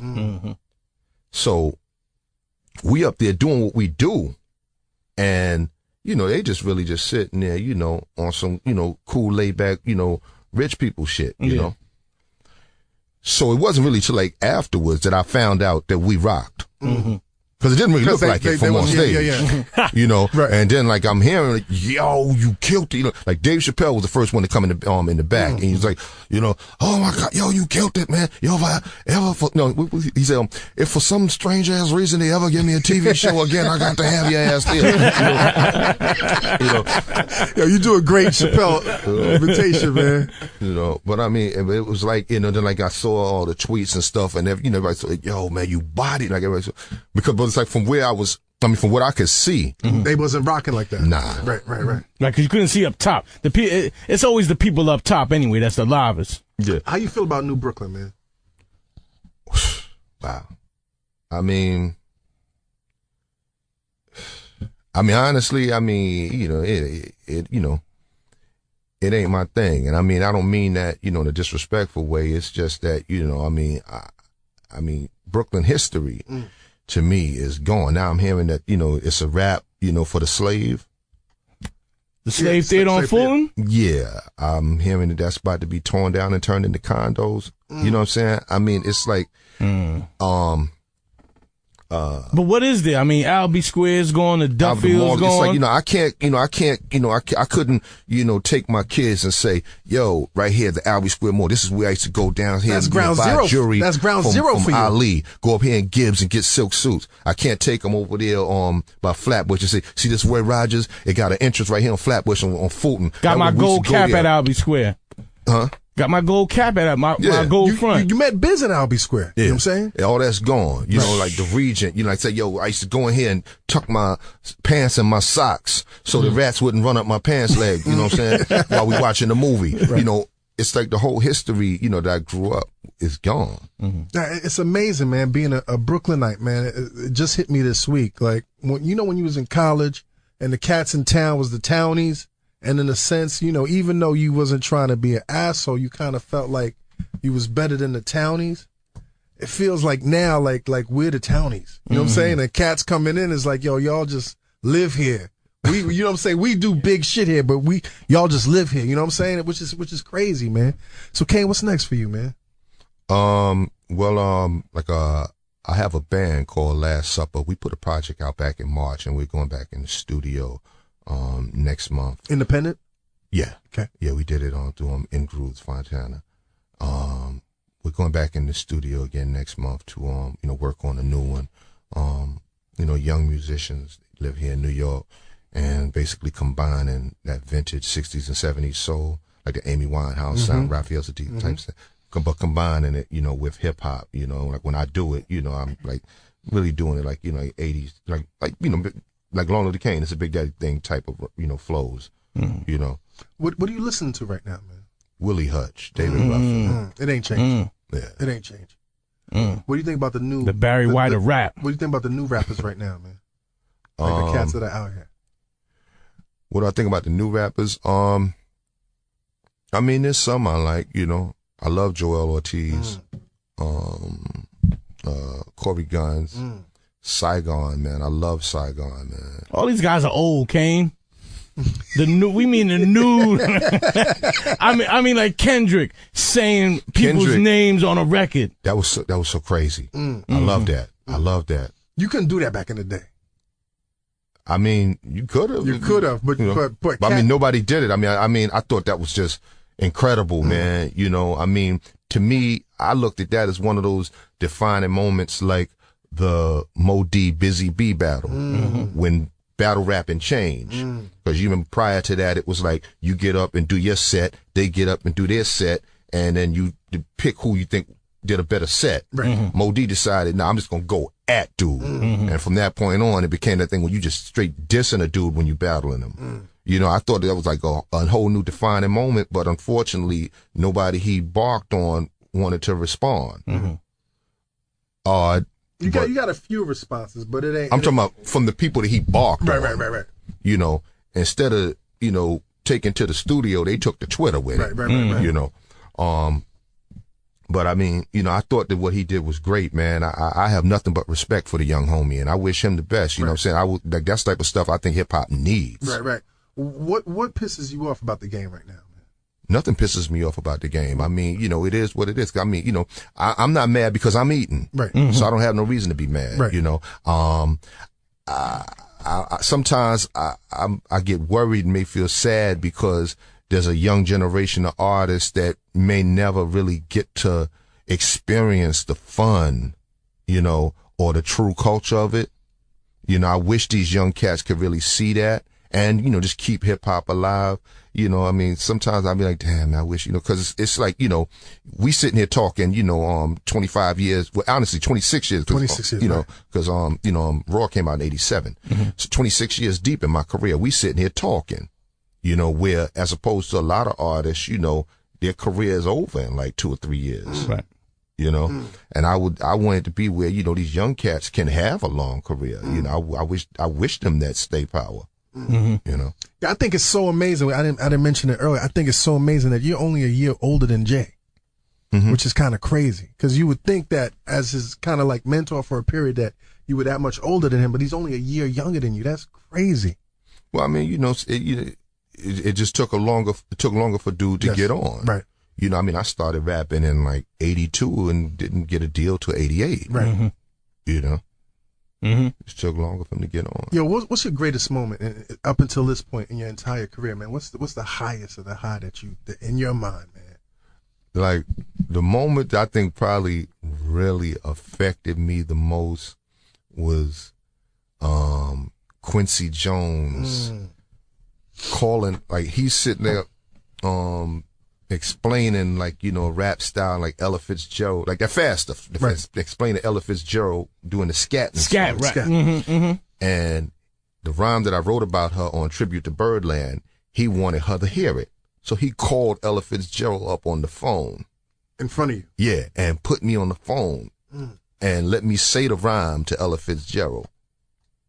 Like that just had me like can you even imagine that? Like crossing so many dimensions and so many periods and so many different levels. Like you want to have your mom right there too. Right. On the phone. I mean, she didn't know, because she was like about like 92. Cause I think this is maybe like right before she passed too. Right. So she, like, after I finished the rhyme, she said, she didn't really hear any of it, but still I did it though. Yeah. You know? That's amazing, man. Well, Kane, man, anything else you want to leave us with, man? Like anything you want to tell the cats where they can reach you, like what you're doing, anything else?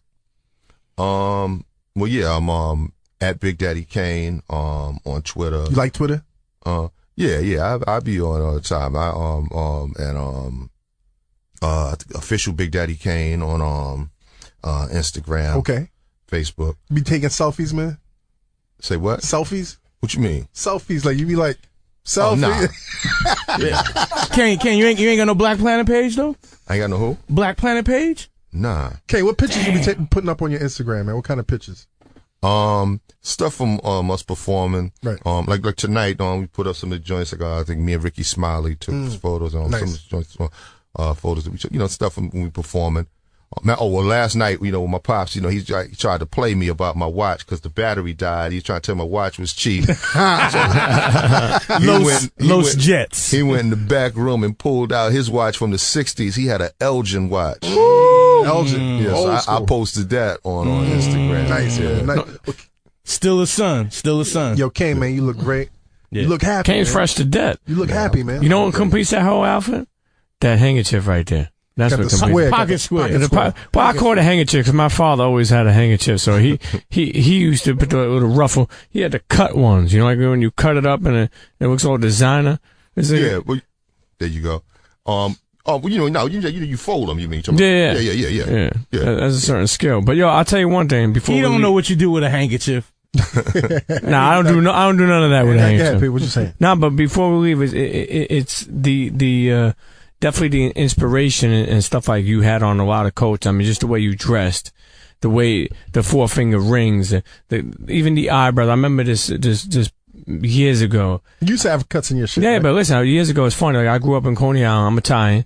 I grew up in Coney Island. Then I moved to Bensonhurst when I was a teenager. Okay. Straight when it was like black and white, very tough. Like at that time, it was like, you know, it was powerful. And I remember going to the barber and I was like, oh, I want to get some cuts in my eyebrow. And at that point in time, that's when I really realized, in the sense of racism, but in the sense of inspiration from you, because like the guy was like, "What are you talking about racism? Huh? He wouldn't do it." No, listen. So when I got it, the dude was like, "Wait, what are you trying to do? You trying to be black?" And I was like, "Nah, I'm trying to be like Kane." But Kane's black. You're missing the point. He just fucking with me. This is what we do here. But Kane, what I'm saying, just the inspiration of everything, just that whole, like, even like I can see like this, just a thread of Clark Kent, and just a style of just being so confident, so Brooklyn, and what it means to where it is now today. You know, like that, just whole confidence, the freshness, and just inspiring people. Well, that's love. But you know, that's the beauty, man, about, you know, music, the way you can touch so many different cultures, man, you know, because I mean, lots of times when you're that type of figure, people don't see that, you know, oh, he's black or he's white. You know, people don't see that, and you can, you know, really touch so many different cultures and bring them together. Yeah. You know, yeah. Yeah, my joint is there was a Korean sneaker spot on Fulton, right around the corner from Albee Square, like right around the corner from Junior's. Got a pair of shoes there called a Bally Competition. And I grew up in Queens and loved Guess suits, leather Guess suits, leather on the front of the jean. Like Guess murdered, but you had to have this Bally sneaker, the Bally Competition. And Kane, you Is that the one with the wings on it? The one with the wings, okay. The wings on the outside of the shoe and a nice nubuck suede on the inside. But that was the Brooklyn shoe. And my Brooklyn outfit was my Guess jeans with my leather on the back and my Guess, leather on your ass, man.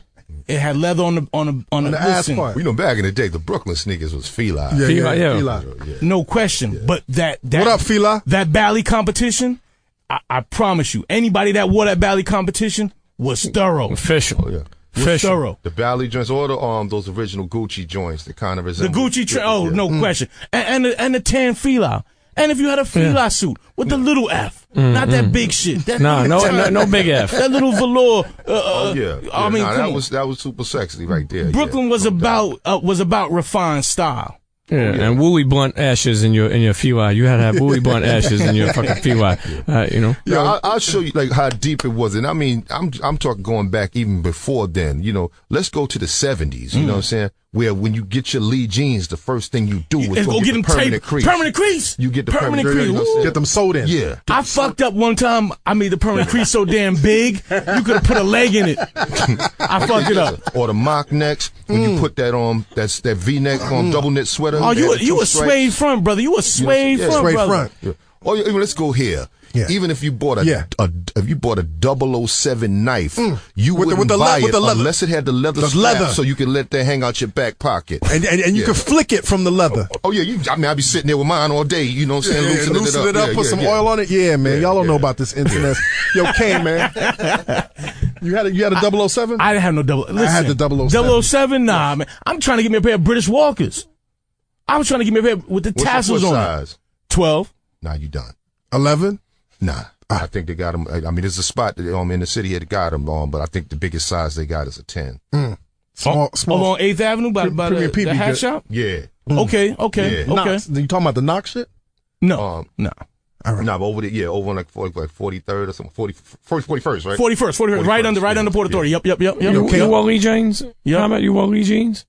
Huh? You wore Lee jeans? Combat wore Lee jeans. Who didn't wear Combat Lee jeans? Combat wore Wranglers. Who the fuck didn't wear Lee jeans? I'm saying. You didn't wear Lee jeans? Of course I did. Listen, when I was in school, in public school, you know about the buckets? Permanent crease. You know about the buckets? Listen, fuck the buckets for a second. When I was in, there was like this thing going around school. Like people used to rip the Lee. That's after. That's when he played out. Yeah, motherfuckers.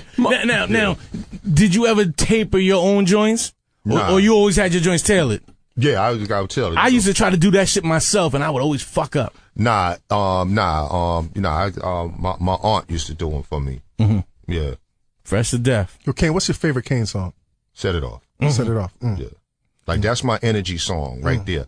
Like where if I'm tired or body is sore, whatever, not really quite there yet. Soon as I do that, it's 88 again. Could we end the show with a bar? Set It Off. Yeah. I mean, as soon as you start, I'll jump in with you. Hold on. What's your favorite Kane record? Raw. Pete? Ain't no half stepping. Warm It Up, Kane. Warm It Up, Kane. Warm It Up, Kane is crazy. Look at the verse from the symphony. Put a quarter in your ass because you played yourself. That's a song that almost didn't happen. Symphony. Yeah. How did almost didn't happen? Because what you was talking about when me and G did the thing on Raw, that's what made Marley want us to do a song in his album. Then he decided he wanted to put Craig on it. And we was like, cool. But then like the day we was doing it, he brought Ace in. And that we're just meeting Ace for the first time that day because we did the photo shoot and we're just meeting him. And then went to Marley to do it. And, Ace had like the ill big glasses, like the nerdy looking glasses. And he was telling us he gonna put them there. And like, that's when me and G like stepped to the corner. Like, Ace got new nigga status. Like, but it was because it was like, I wanted to do a song with Gigi, wanted to do a song with me, and right, but you can't just crowbar like yeah. Like, we don't know where dude coming from, and he's not really looking right. Right. You know. So we was about to bounce. Right. We was ready to bounce, but then Ace laid his verse, and I'm like, your glasses sound all right. You know. And then when Craig laid his verse afterwards, you know, then when I'm like, you on the real, glasses kind of sound a little better than Craig on his. I'm like, yo, money, all right, you know. And then we was cool then. One of the greatest posse records, if not the greatest posse record of all time, B. Of all time. You speak to G-Rap, man? I spoke to G a few weeks ago. Yeah. We gonna get a Juice Crew reunion, man? You know, there's been talks about it. Me and Marley, we talked about something just recently. There's been talks about it. You know, hopefully it would definitely be nice. Right. You know, I mean, everybody come together, just have fun. You know, it would really, really be nice. You know, everybody's still alive, man. Other than Magic, you know, everybody's still alive, man. Like, which is a blessing right now, man. Yeah. Yo, what about Hollywood, man? Well, that's what I'm trying to get back into. That's why you think I was late for your show, brother. Okay. All right. Networking at a movie. That's right. Yeah, that's yeah. right. That's right. You wasn't right. late. The show started when you got here, man. But seriously, man, like, what do you got some plans or? Yeah, absolutely, man. Okay. Absolutely. Yeah. Father Time. Yeah. Posse. Yeah. Posse. That was big, B. Yeah, Posse. Media Man with the blonde hair. Yeah. Kane, you did a lot, man. Like, do you think it was too much too soon? Because you did a lot, man. Absolutely. Right. Absolutely. Like, and how was it too much? Like, did it distract you or was it? No. I mean, just stuff that the hip hop community wasn't quite ready for. Like, it's type of thing where it's like, you know, where like, take a movie like Media Man. Hip hop community not gonna say, yo, my man is doing it. Yo, he in a movie. Yeah. Instead, they gonna be like, yo, why that nigga got yellow hair? Oh, Kane is in Playgirl. You know, you know, it's like if it wasn't gutter, right, they couldn't really respect it. Or that same dude though watches Media Man now and be like, yo, this Kane, right? You set it all. Yo, Kane, any regrets, man?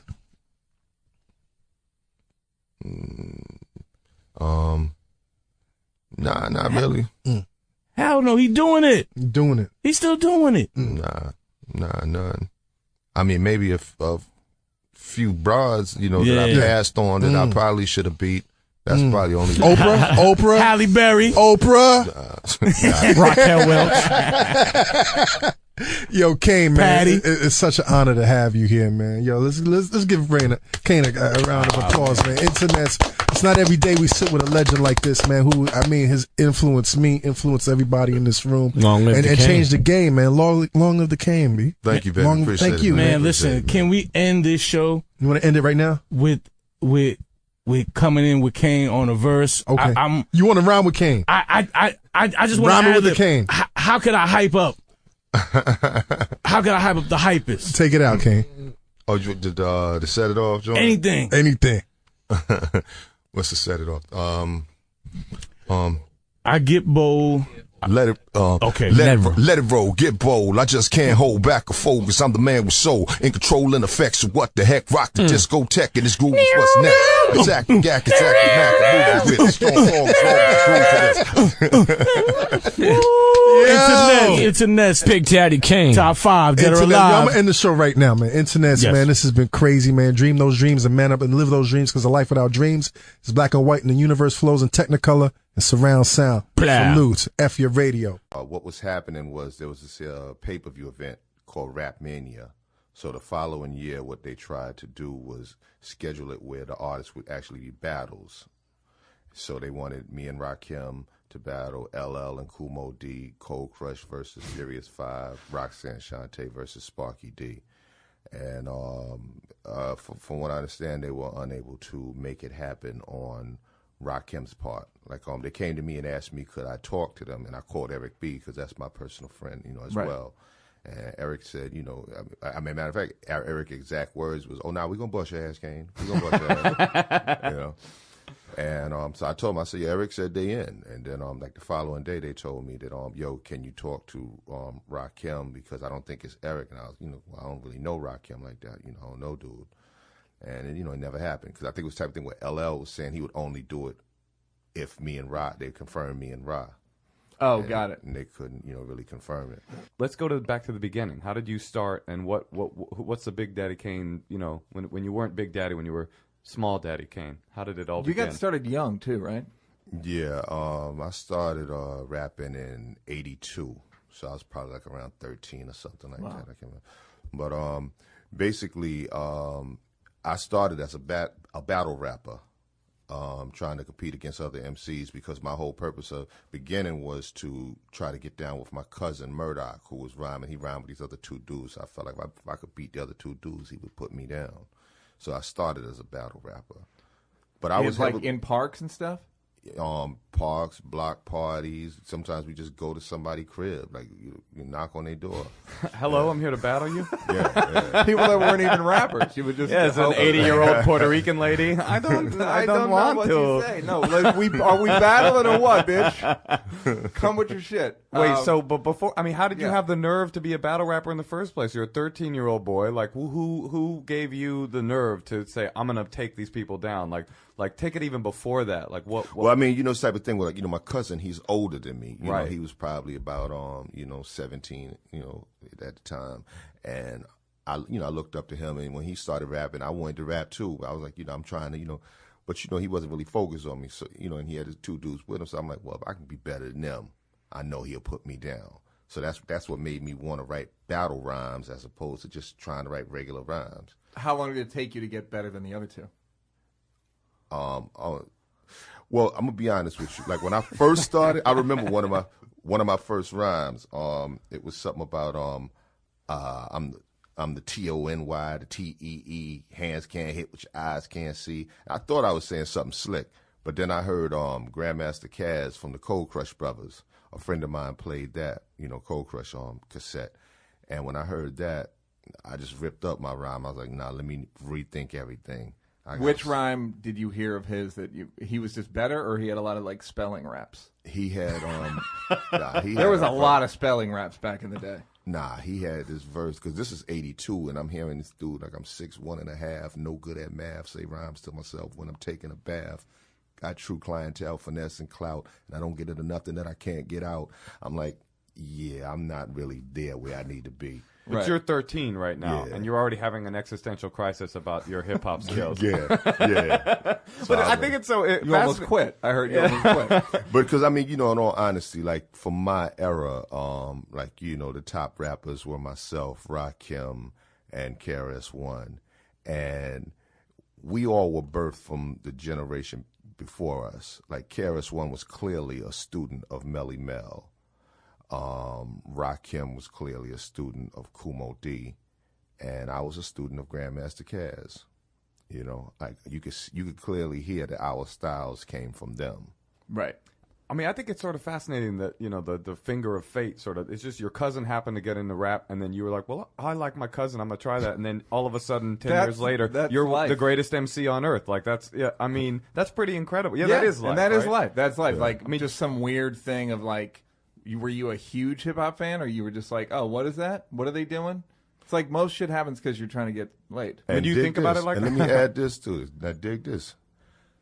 When I did beat the other two guys that he rhymed with, my cousin decided he didn't want to rap no more. Of course, that doesn't surprise me at all. He wanted to play football then. Right. No, that's perfect. Okay, so then you're rhyming with your cousin, and then he quits, and then you're like, all right, I'm 13. And I'm 14 now. I'm a vet in the game. Yeah, exactly. People are dropping left and right. I'm one of the only cats still out Murdoch's down. It's time for Big Daddy Kane. So did you? That's when the battling started. That's when the traveling and whatever. Yes, I go in different places. Battling other people around in Brooklyn neighborhood. Going to different high schools and block parties. Sometimes, like I said, the people crib. And when you didn't have this incredibly deep voice back then, you were more like, I'm Big Daddy Kane. Like, yeah, absolutely. Yeah, my voice was real high back then. How were you scared when you hit puberty? Were you like, this could fuck everything up? Nah, you know, because it like my voice changed like in the middle of a rhyme. I heard. Yeah. silly. No, I heard it was in the middle of my second album. T to the O to the N-Y. I heard you're on some Bobby Brady shit, man. Nah. I remember that episode. Old people. Right out in to the old middle. Right in the middle of my second album, it's a Big Daddy thing. That's when my voice started changing. Oh, that's fascinating. I mean, that's funny. Did you have a moment where you went, okay, because you were a kid and you were like, I'm going to try this. Did you have a moment where you thought, holy shit, I'm great? Like I really have this. Was there a moment that you can remember when you just felt like I'm going to be great?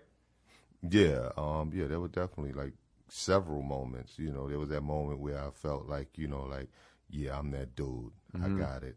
And there was that moment where I felt like, wow, this is amazing. Like I'm really there. You know? Yeah, I love those moments of like, boy, this shit worked out great. Yeah. And how did you meet? And then you met KRS, or you knew him already? I met KRS a show that him and Biz had together. At that time, I didn't even have a record out. You know, I was just on the road with Biz, traveling with him. Got it. You know, Biz stage. Were you traveling? Were you working for Biz? Or I would come on stage and just, you know, spit a verse on stage in the middle of his show. But you know, Biz, his show is set up, comedic style. Yeah. You know, because I mean, when he called me out, I would come on to the music to Johnny Carson. That's funny. Yeah, and like I had like funny rhymes, like one that Biz, like I had a rhyme about trying to fuck this girl and she's on her period, and like when I get to that part and I say the thing about her being on her period and throw a tampon in the crowd. And sing this Stacey Lattisaw song, Perfect Combination, but changing the words to she's on her menstruation. Fantastic. Yeah. But this is what, Biz wanted, for his show. And this is what KRS saw me doing all the time. So he was like, dude, it's funny. Yo, I love that tampon dude. Yeah, we gotta get him it's on. funny. So one time they flew us to Canada to do a show in Toronto. And we get there and find out it's not a show. It's actually U.S. versus Canada. Oh, wow. That's how they had the show build. So they had it for Biz to battle the Canadian Beatbox, Boogie Down Productions to battle the Canadian rap group. Jeez, I wonder who won. And KRS to battle the Canadian solo artists. But I was like, well, look, since you're doing that with BDP, I'll battle the solo artists. And that was the first time KRS heard me really, really rhyme. So later on that night at the bar, he like bought me a Heineken. He was like, yo, you dope, man. I didn't know you could really rhyme. I only heard you doing the Kotex thing, but yo, you dope. You're more than just a period rapper. You was one of the best period rappers. Have you heard that KRS-One phone call that's going viral on the internet? It's hilarious. It's man. so What is fucking it? funny. He's is it Juicy J? Is that the dude? I don't know. Yeah. It's some guy out here, this white rapper that he's like a Left protege. a note, right? Yeah, and I guess he went to KRS's house and was like, you could just hear the whole narrative of the story because this dude's clearly like down on his luck, got a bunch of shit stolen, started deciding that KRS-One was involved, even though KRS-One is the guy that put him on. He went to KRS's house and left a note like, yo, man, I know you stole my shit. It's on. If I find out you stole my shit, it's on. And then KRS calls him, and it's just so funny. Oh, all right. I'm gonna listen to it and probably roll it in. My here. favorite part is like, yo, if I did take it and I pulled up next to you with your van, what the fuck you gonna do? I'm gonna get in the passenger side. Yeah. It's so funny. And he goes, I love beating white boys' asses. And the guy goes, you could just hear all of his hip hop credo, just like he just gets crushed. He goes, "Well, I'm a hip hopper, so it's more than that." I got it. All right, I almost want this to get over so I can listen to it. All right, here's one. Feel free to pass. You've never fucked a white girl or ever seen a white groupie in your travels. This is from Amir. This is not from Amir. Well, I wonder where the hell he get that. False information. All right. Great. Next question. Fair enough. No, I mean, there's been, women, around of all different colors and shades. Yeah. Old Puerto Rican ladies that I battled in my early days, all of it. Kane sent Scoob to McDonald's for after show food. I think he's talking about Moni Love. Oh yeah, story. that's what it is. All right, Moni Love. Okay, tell that. Nah, what happened was this was like when Moni first came out, and You know, Is this Moni in the middle? Yeah, exactly. Okay, yeah.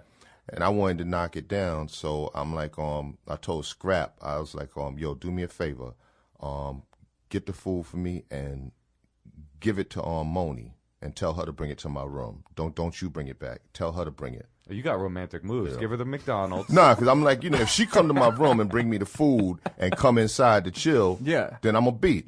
But if she just give me the food and say, all right, I'll holler, I know ain't nothing I've happening. never heard of a person seducing a woman with McDonald's. That's pretty impressive. I also like that she had to go. Nah, it wasn't McDonald's. It was like the southern version of White Castle. It's a restaurant called Crystals. Oh, yeah. I know Crystals. Yeah, that's where they went.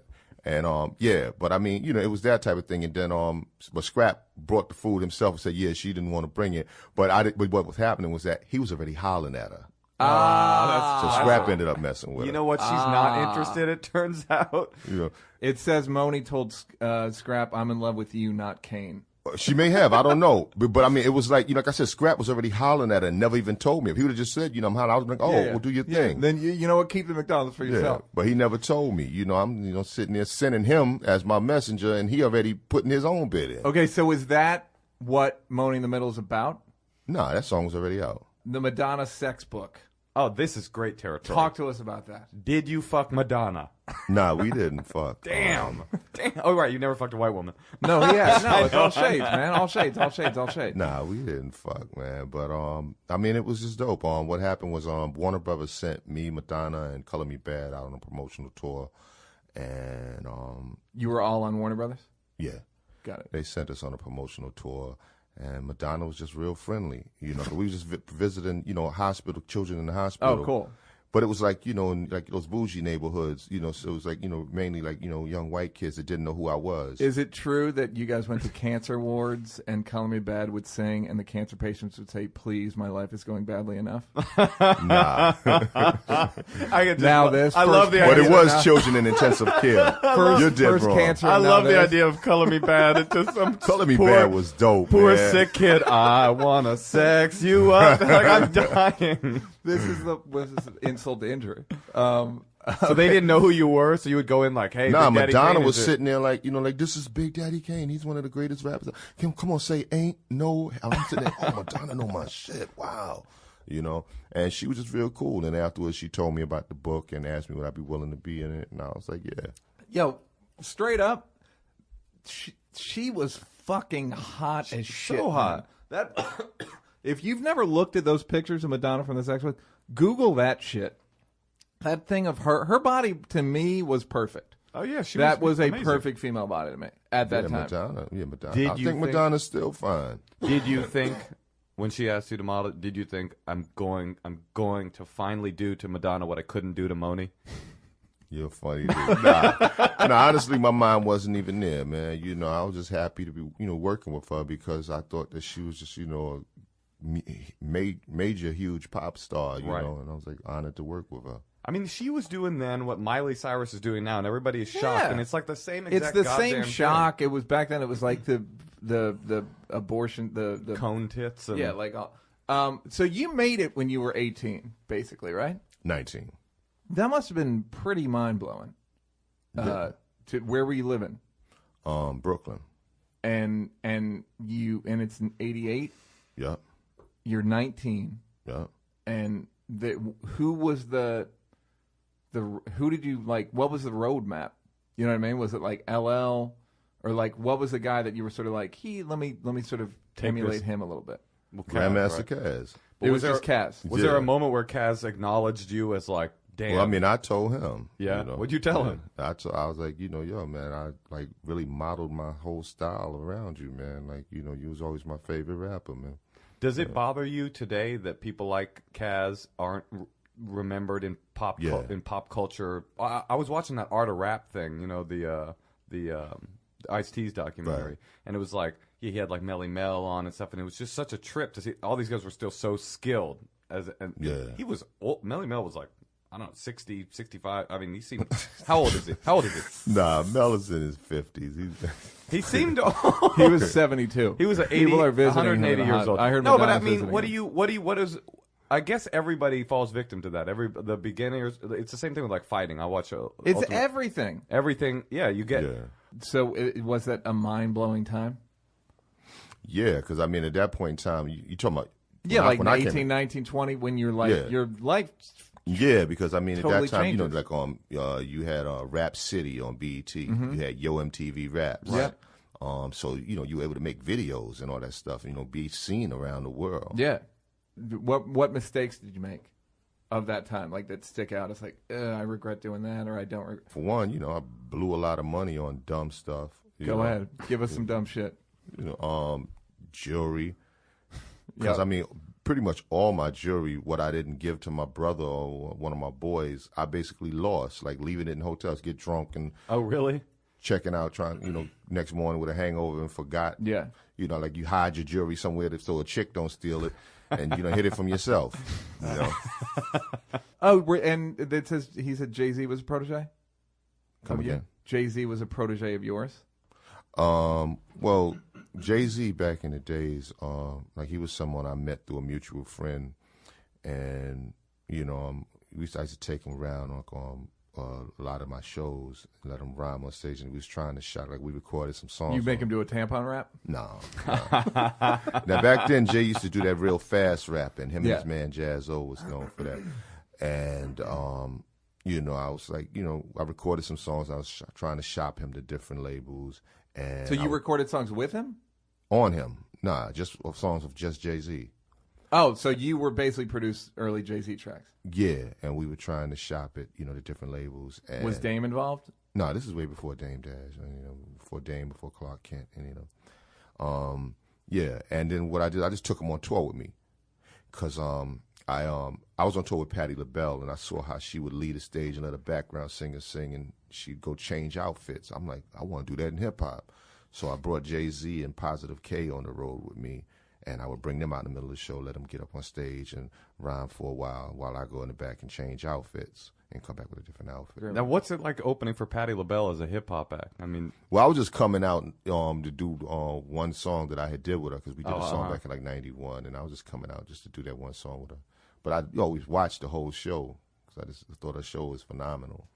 I mean, what kind of venues was she doing? Like, she did like radio? I played the Grand Ole Opry, messing with Patty. That's funny. Yeah, Big Daddy Kane live at the Grand Ole Opry. Yeah, it'll probably never happen again, but I can at least say I did it, from hanging with Patty. What's happening at Radio City Music Hall? What are you doing there? Just a solo show, or is there a big... No, that's a whole big event. That's myself, Rakim, DMX, EPMD, Naughty by Nature, Brand Nubian, that sounds Slick incredible. Look, can I just say for the record that Naughty by Nature is really underrated? It's so great.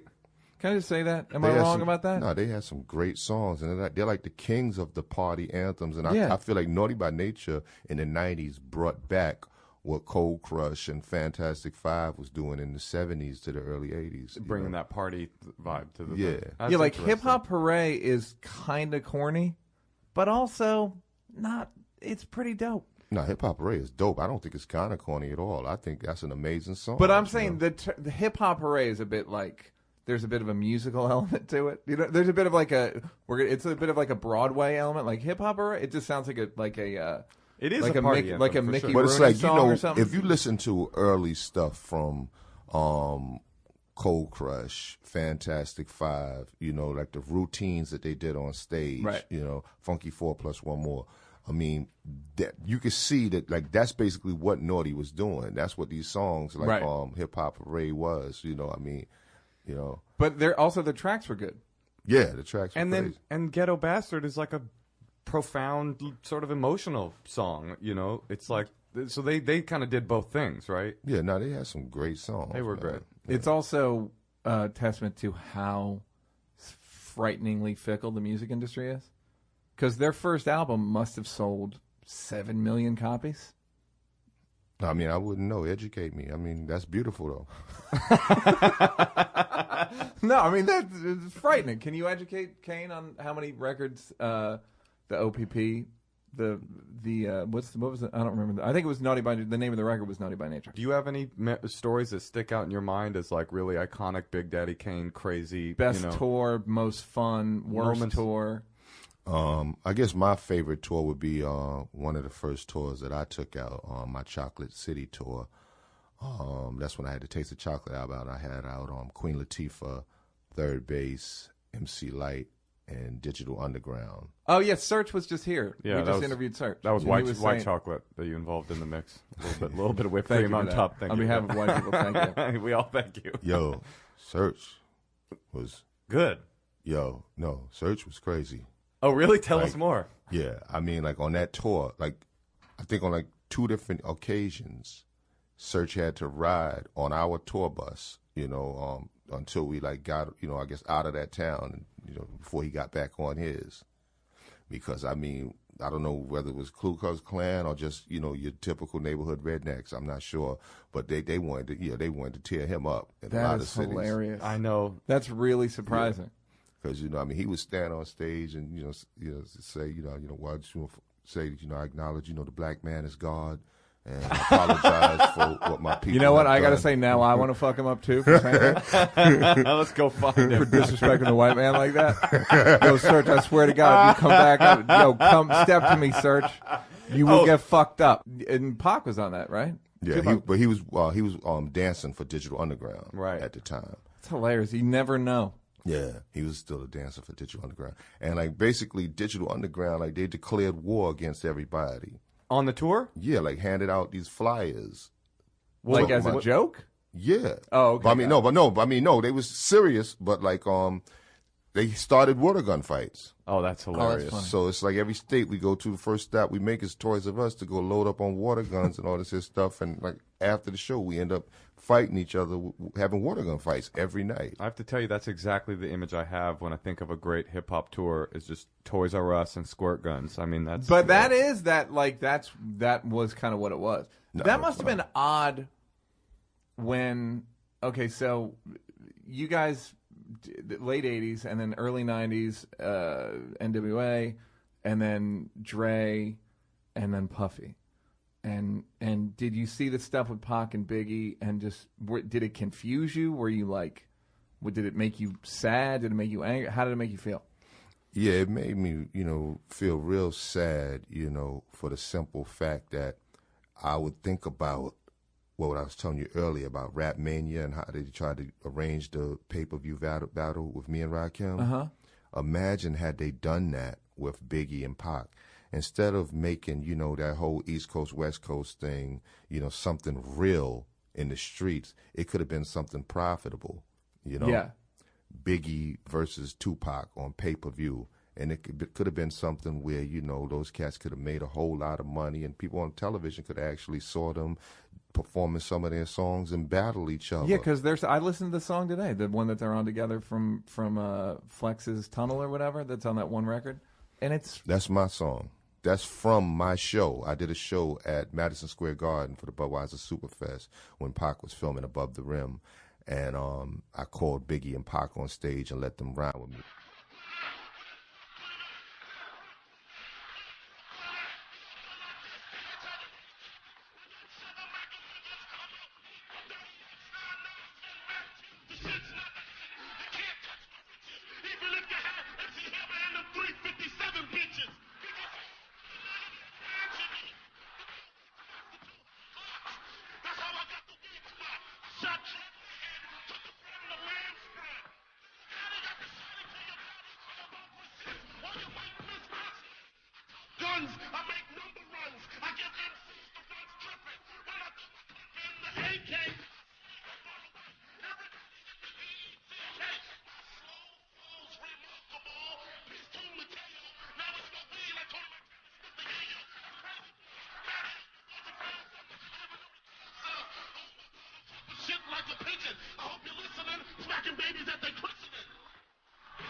It's just the Flex didn't use my part. He only used. All right, you know what, Flex? You about to get fucked up too, man. MC Serge. When I'm done with Funkmaster Flex, we're coming for you. Let me say this about Flex. Stand-up comedians, we're after you. Flex did a sketch one time on Chappelle's show, and I gotta say, that thing he does is not effortless. Meaning that, like, what you gotta understand, baby, and all that shit. His veins are popping. His veins in his foreheads are popping. And his veins in his neck are popping. It's like he is performing. It sounds effortless or you're just used to it, but just know that, like, he's doing work. So you were friends with those guys? Yeah. Probably more friendly with Pac. Big was, really like real close with Mr. C. Right. But, C had called me twice for Big to talk to me about, stuff that he wanted advice on. And me and Big kicked it one time, in Manhattan. But I was cool with both of them, but more friends with Pac. And, yeah, so did you feel like this shit got... Because when you think back about that, first of all, it was those guys both died 16 and 17 years ago. That is crazy. That's like it... But also, it feels like 1,000 years ago in that... Because it's not like guys in your era didn't have beef. You know what I mean? Yeah, but I mean, we were hip-hop, artists for real, like, that respected the art form, where it's like someone that you came to the party with. Like, me and LL could have walked into that venue together. Right. But now, I'm about to go do my show, you about to go do yours. May the best man win. Yeah. I'm trying to eat L ass up, and he's trying to eat my ass up. Yeah. You know what I'm saying? Very competitive. Yeah. But it's like that's all it is. It's about the music. Of all the rappers I battled in my life, well, there was one time where they chased our asses from Erasmus High School. But other than that, never was... Did you guys win? Yeah. Of course. That's why they got chased out. Yeah. But there's never been a situation where I battled someone and he got mad and wanted to fight. Right. Even in that situation, the rapper didn't want to fight. It was his crew that got mad. But it's never been that type of situation. I mean, a lot of people that I battled, I ended up getting cool with afterwards. Right. When you're battling somebody, it's like they always say in basketball, sort of purists hate the fact that dudes hug before games. Like opposing players will hug before games or like whatever, shaking. Do you feel like when you're battling somebody, do you hate them a little bit? Nah. Not even like you don't have that like Michael Jordan thing. I'm literally gonna step on your neck and destroy you. I mean, I've like my whole art of battling I learned from Muhammad Ali. So it was like, my thing was like really like a mind thing where I'm trying to get into your head before the battle. Right. When I'm saying things that's making you uncomfortable before the battle.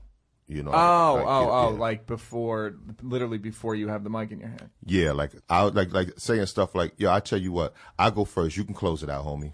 With the confidence. Yeah. Like stuff like that, would, get into somebody's mind, or like, it's like, all right, how we doing this? Am I battling both of y'all, or it's just right? I mean, it's cool. I mean, if you want in too, you can get it too, my dude. That's awesome. Funny. Was there ever anybody that you felt like, damn, I almost don't want to battle that dude. He's so good. Yeah, there was one time. This is when in ninth grade. I was in high school at Park West, leaving, and my boy said, "Yo, there go Kumo D," and Kumo D is pretty much the person that structured battling. He was basically the one that structured battle rap in hip hop when he battled Busy B. Because prior to that, it was a type of thing where you say your rhymes, this person says their rhymes, and the crowd just judge who rhymes sounded better. Right. Uh-huh.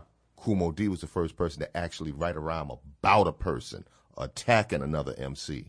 Oh, that's interesting. Well, they've never snapped on each other before that? Nah, it was That's incredibly surprising. Well, he was used to dueling because he's from the Wild Wild West. That is Come on, guys. Thank you. Gotta say, you got the biggest laugh from Kane with, I gotta say, one of your worst jokes. Which one was it? Wild Wild West. You just got a huge laugh of a wild, which to me, Kane is a garbage joke. I think the Bobby Brady should have gotten way more than that. Whatever. You live your life, Kane. You live your life. You got your shit. Neil, You came in here. Neil, with this are you going to go first, or you want to close it No, out? no, I'll go first. No, you know what? Am I? Should I battle both you and Kane? Y'all crazy. What is the theory? All right, you're doing a song with 3 dudes, right? Do you want to go first, second, or third? Meaning, you're making a track. You're making like a real, like a 3, guess this person, and you. It depends. Because there's a lot of theories about it. No, it's like, honestly, if the song is going to be a single, like something that they're really going to focus on trying to promote, I would probably want to go first. Yeah, interesting. Can you tell that beforehand, though? Can you tell if the song's going to be a single? Like, if the beat is just ridiculous, or if like they're talking about this is the song they've been looking for, the artist is saying this is what. So you can judge that by how many white people are in the room? When you get how many Jews in suits are in the room next door? When you're really going to want to go first, second, and third? If there's a lot of dudes smoking weed, you're like, you know what, I'll go third. In fact, I might not even get on this. No, I mean, if it's the type of thing where you think it's just, an album cut, they just trying to make a posse cut, then, I'd rather be the anchor, But if it's something that I feel like you really want to take the radio, I want to go first, because I know the radio DJs, especially in the mix shows, they really only play one verse and then they'll go to the next record. That is so I wanted to be I asked Eminem. That's interesting, because I asked Eminem the same question. He said, "Go third." But what does he know about radio? This guy's never had one fucking hit in his life, and I swear to God, Eminem, I'm kidding. So that's interesting. Rock said go third also. Besides your own lyrics, leaving those aside, can you think of some of a rhyme? What lyrics do you hear that you're like a rhyme that just sticks out in your mind? Is like, wow, that was, or a few that those are the greatest rhymes of all time. I love my 3 favorite would probably be Melly Mel's last verse on Beach Street Breakdown. That's when he was 80. That was his 80th birthday party, right? By the way, I Googled him. He's 52. I'm an idiot. I heard he fell into a coma in the middle of it, and then they brought him out. Man Mel alone. Okay, no, that was my his last verse. Melly Mel, by the way, Breakdown. will fuck up this whole town. He's after me. He's already after me. No, when this is released, he's gonna come find me. By the way, we did a sketch on Chappelle. We ended up not using it, where it was when Dave said he got so rich. Doing the Yeah, Dave got so rich that he hired Melly Mel. Oh, really? To follow him around, and Dave would just say stuff, and then Mel would go rah. Dave would go like, "So I'm going to go to the bathroom." Rah! It was fucking hilarious. So Melly Mel, Beach Street Breakdown. Yeah, that third verse. Nas' first verse on One Love. Yeah. What is that? I guess we got shot in the dome piece. Jerome's niece on the way home from Jones Beach. Yeah. Okay. Good. The one when he starts talking about even my brain's in handcuffs. That's on. Is that One Love? They locked the Phantom.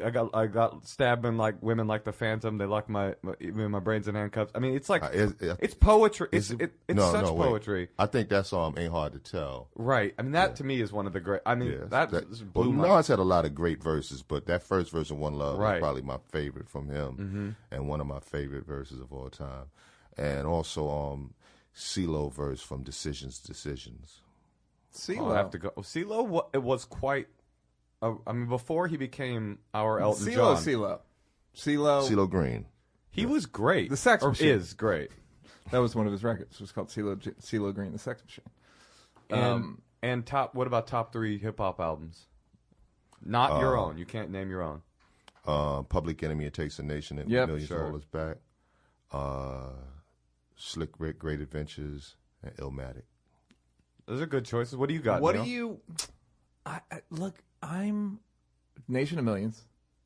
Kanye dark fantasy record, deep dark fantasy. Oh, do you find guys like that? Before I continue, and Beastie Boys, Check Your Head, which is not purely a hip hop record, but I just love the Beastie Boys. I'm gonna just go. Go. I'm gonna say Illmatic as well, Aquemini, and Doggy Style. Those would be my 3. Doggy Doggy Style. I should have put Doggy Style on there.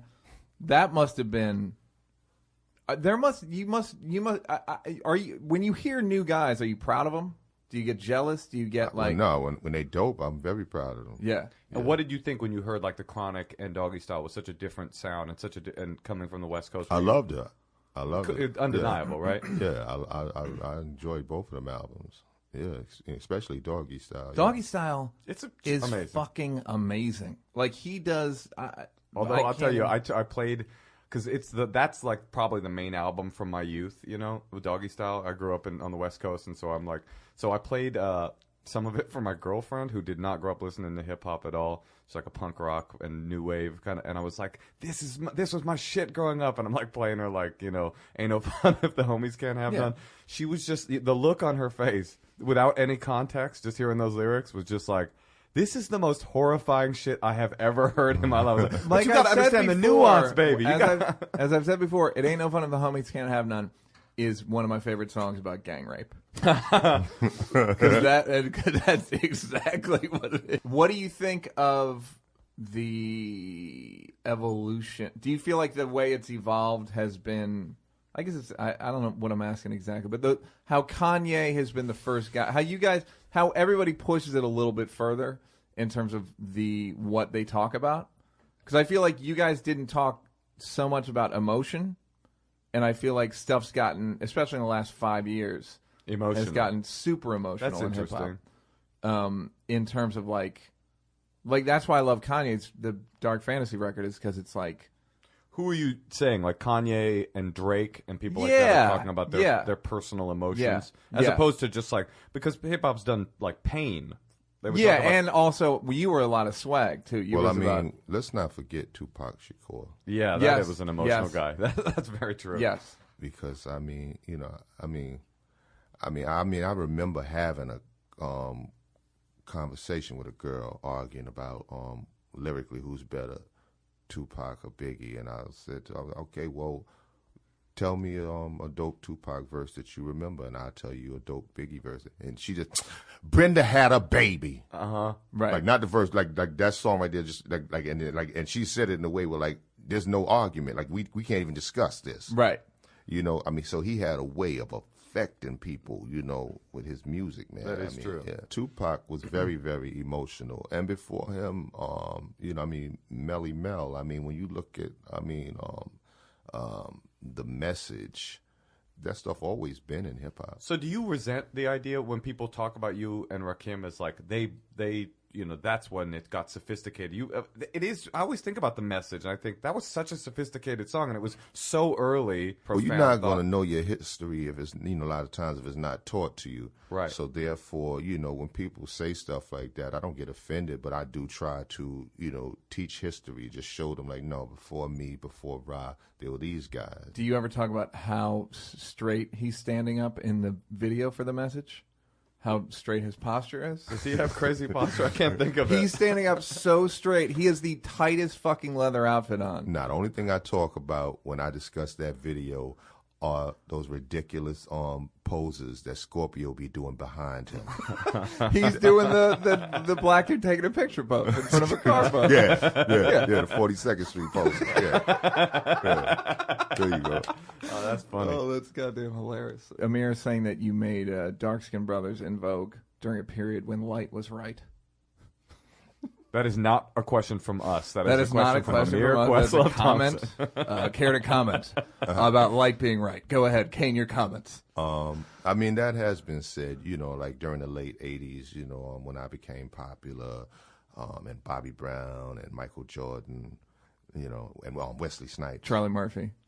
Charlie Murphy. The era of Charlie. It was the darkest motherfuckers on the planet, according to Rick James. Eddie and they were Brother Darkness. Nah, but in the late '80s. But you see, that's Rick James at that time was cracking jokes about being dark because like it wasn't the end thing. You had to look like El DeBarge, and like the darkest you could really be was Billy D. That little caramel color. Anything past and that did you actually sexy. feel like I can't make it? I'm too dark. Would anyone ever think that? No, I never thought that I would be a sex symbol because I remember when I was with a crew in high school called the Debonair 3. Like it was light skinned. You guys were known as sexy as fuck, though, right? The Debonair. I mean, you're called the Debonair 3. I thought I looked better than the other two dudes, But I mean, it would be type of thing where they didn't even rhyme. I just battled 3 dudes by myself, and the dudes is out there watching like, yo, Kane, you killed them. Oh, you did your thing, and the chicks is like, AB, where you going, boo? Oh, not at you. That's hilarious. Yeah. That's funny. Why did you switch to a more like Loverman style? Was that like a concert? Was that a specific decision, or you just felt like? I was ready to move on to the next phase, thinking that as an artist, because it's like, lyrically I do what I do, and I know that, I'm gonna bust your ass regardless. So I'm not even really thinking about that no more. That's not really a concern, because when I do my songs lyrically, they're gonna be tight. So now to take it to the next level, okay, here we are, we stuck where it's Kane, Rakim, KRS. So it's like, okay, well, Rakim is a great lyricist, but he don't really know how to perform. That was the rap on him? I mean, this is what I'm observing. Right. I'm speaking. This is me speaking. Okay. I'm not speaking for everyone else. Yeah. I'm speaking for me. He don't really know how to perform. Okay. I got dancers, Scuba and Scrap. We do the dance routines and all that stuff. Mr. C got his DJ solos, and I said, "Wait, we got a tight stage show." So that's the thing that's going to always keep me over Rakim. You know what I'm saying? Because when we get on stage, we going to bring it. Okay, KRS-One. He not the most handsome person on the world. What? I don't understand what you're talking bite about. your tongue. Yeah. So, add the sex appeal, and that takes me over him. You know what I'm saying? So these were elements that I incorporated just to rise above the competition of my era. Got it. What goes into, because we always talk about, it's sonically hip-hop is not the best live show. Did you ever do anything to combat that? What I'm saying is, you go to a hip-hop show and it's just a lot of bass, and it's really hard to hear. And a lot of guys aren't good performers. I got to say, I don't think Jay's a particularly good performer. Jay-Z, I think Jay is pretty sleepy on stage. I think he's pretty laconic. I don't think he goes for it very much. So what is your philosophy in terms of performance? Throw tampons out. Never stop. Nah, something I learned from Dougie Fresh back in the days. He had took me to his crib one time, and he showed me these videos on Earth, Wind, and Fire, Pink Floyd, and Michael Jackson, and showed me how he saw what they did and incorporated some of their ideas and concepts into a hip-hop form. I'm like, So I went, into Midtown the next day and bought videos on James Brown, Barry White, and Marvin Gaye, and took some of their concepts and I just incorporated into what I do hip-hop wise. How to have that certain sex appeal and swagger on stage that's going to make the ladies scream. And then the dance routine, I'm talking about the 60s James Brown when he's with the Flames. Beyond. Breaking down the dance steps when he do the splitting and Bobby Bird pull him up Tammy out of show, here. that British show. Oh, that Tammy shit is so fucking crazy. If you've never seen, Google James Brown Tammy show. It's T.A.M.I. T.A.M.I. He fucking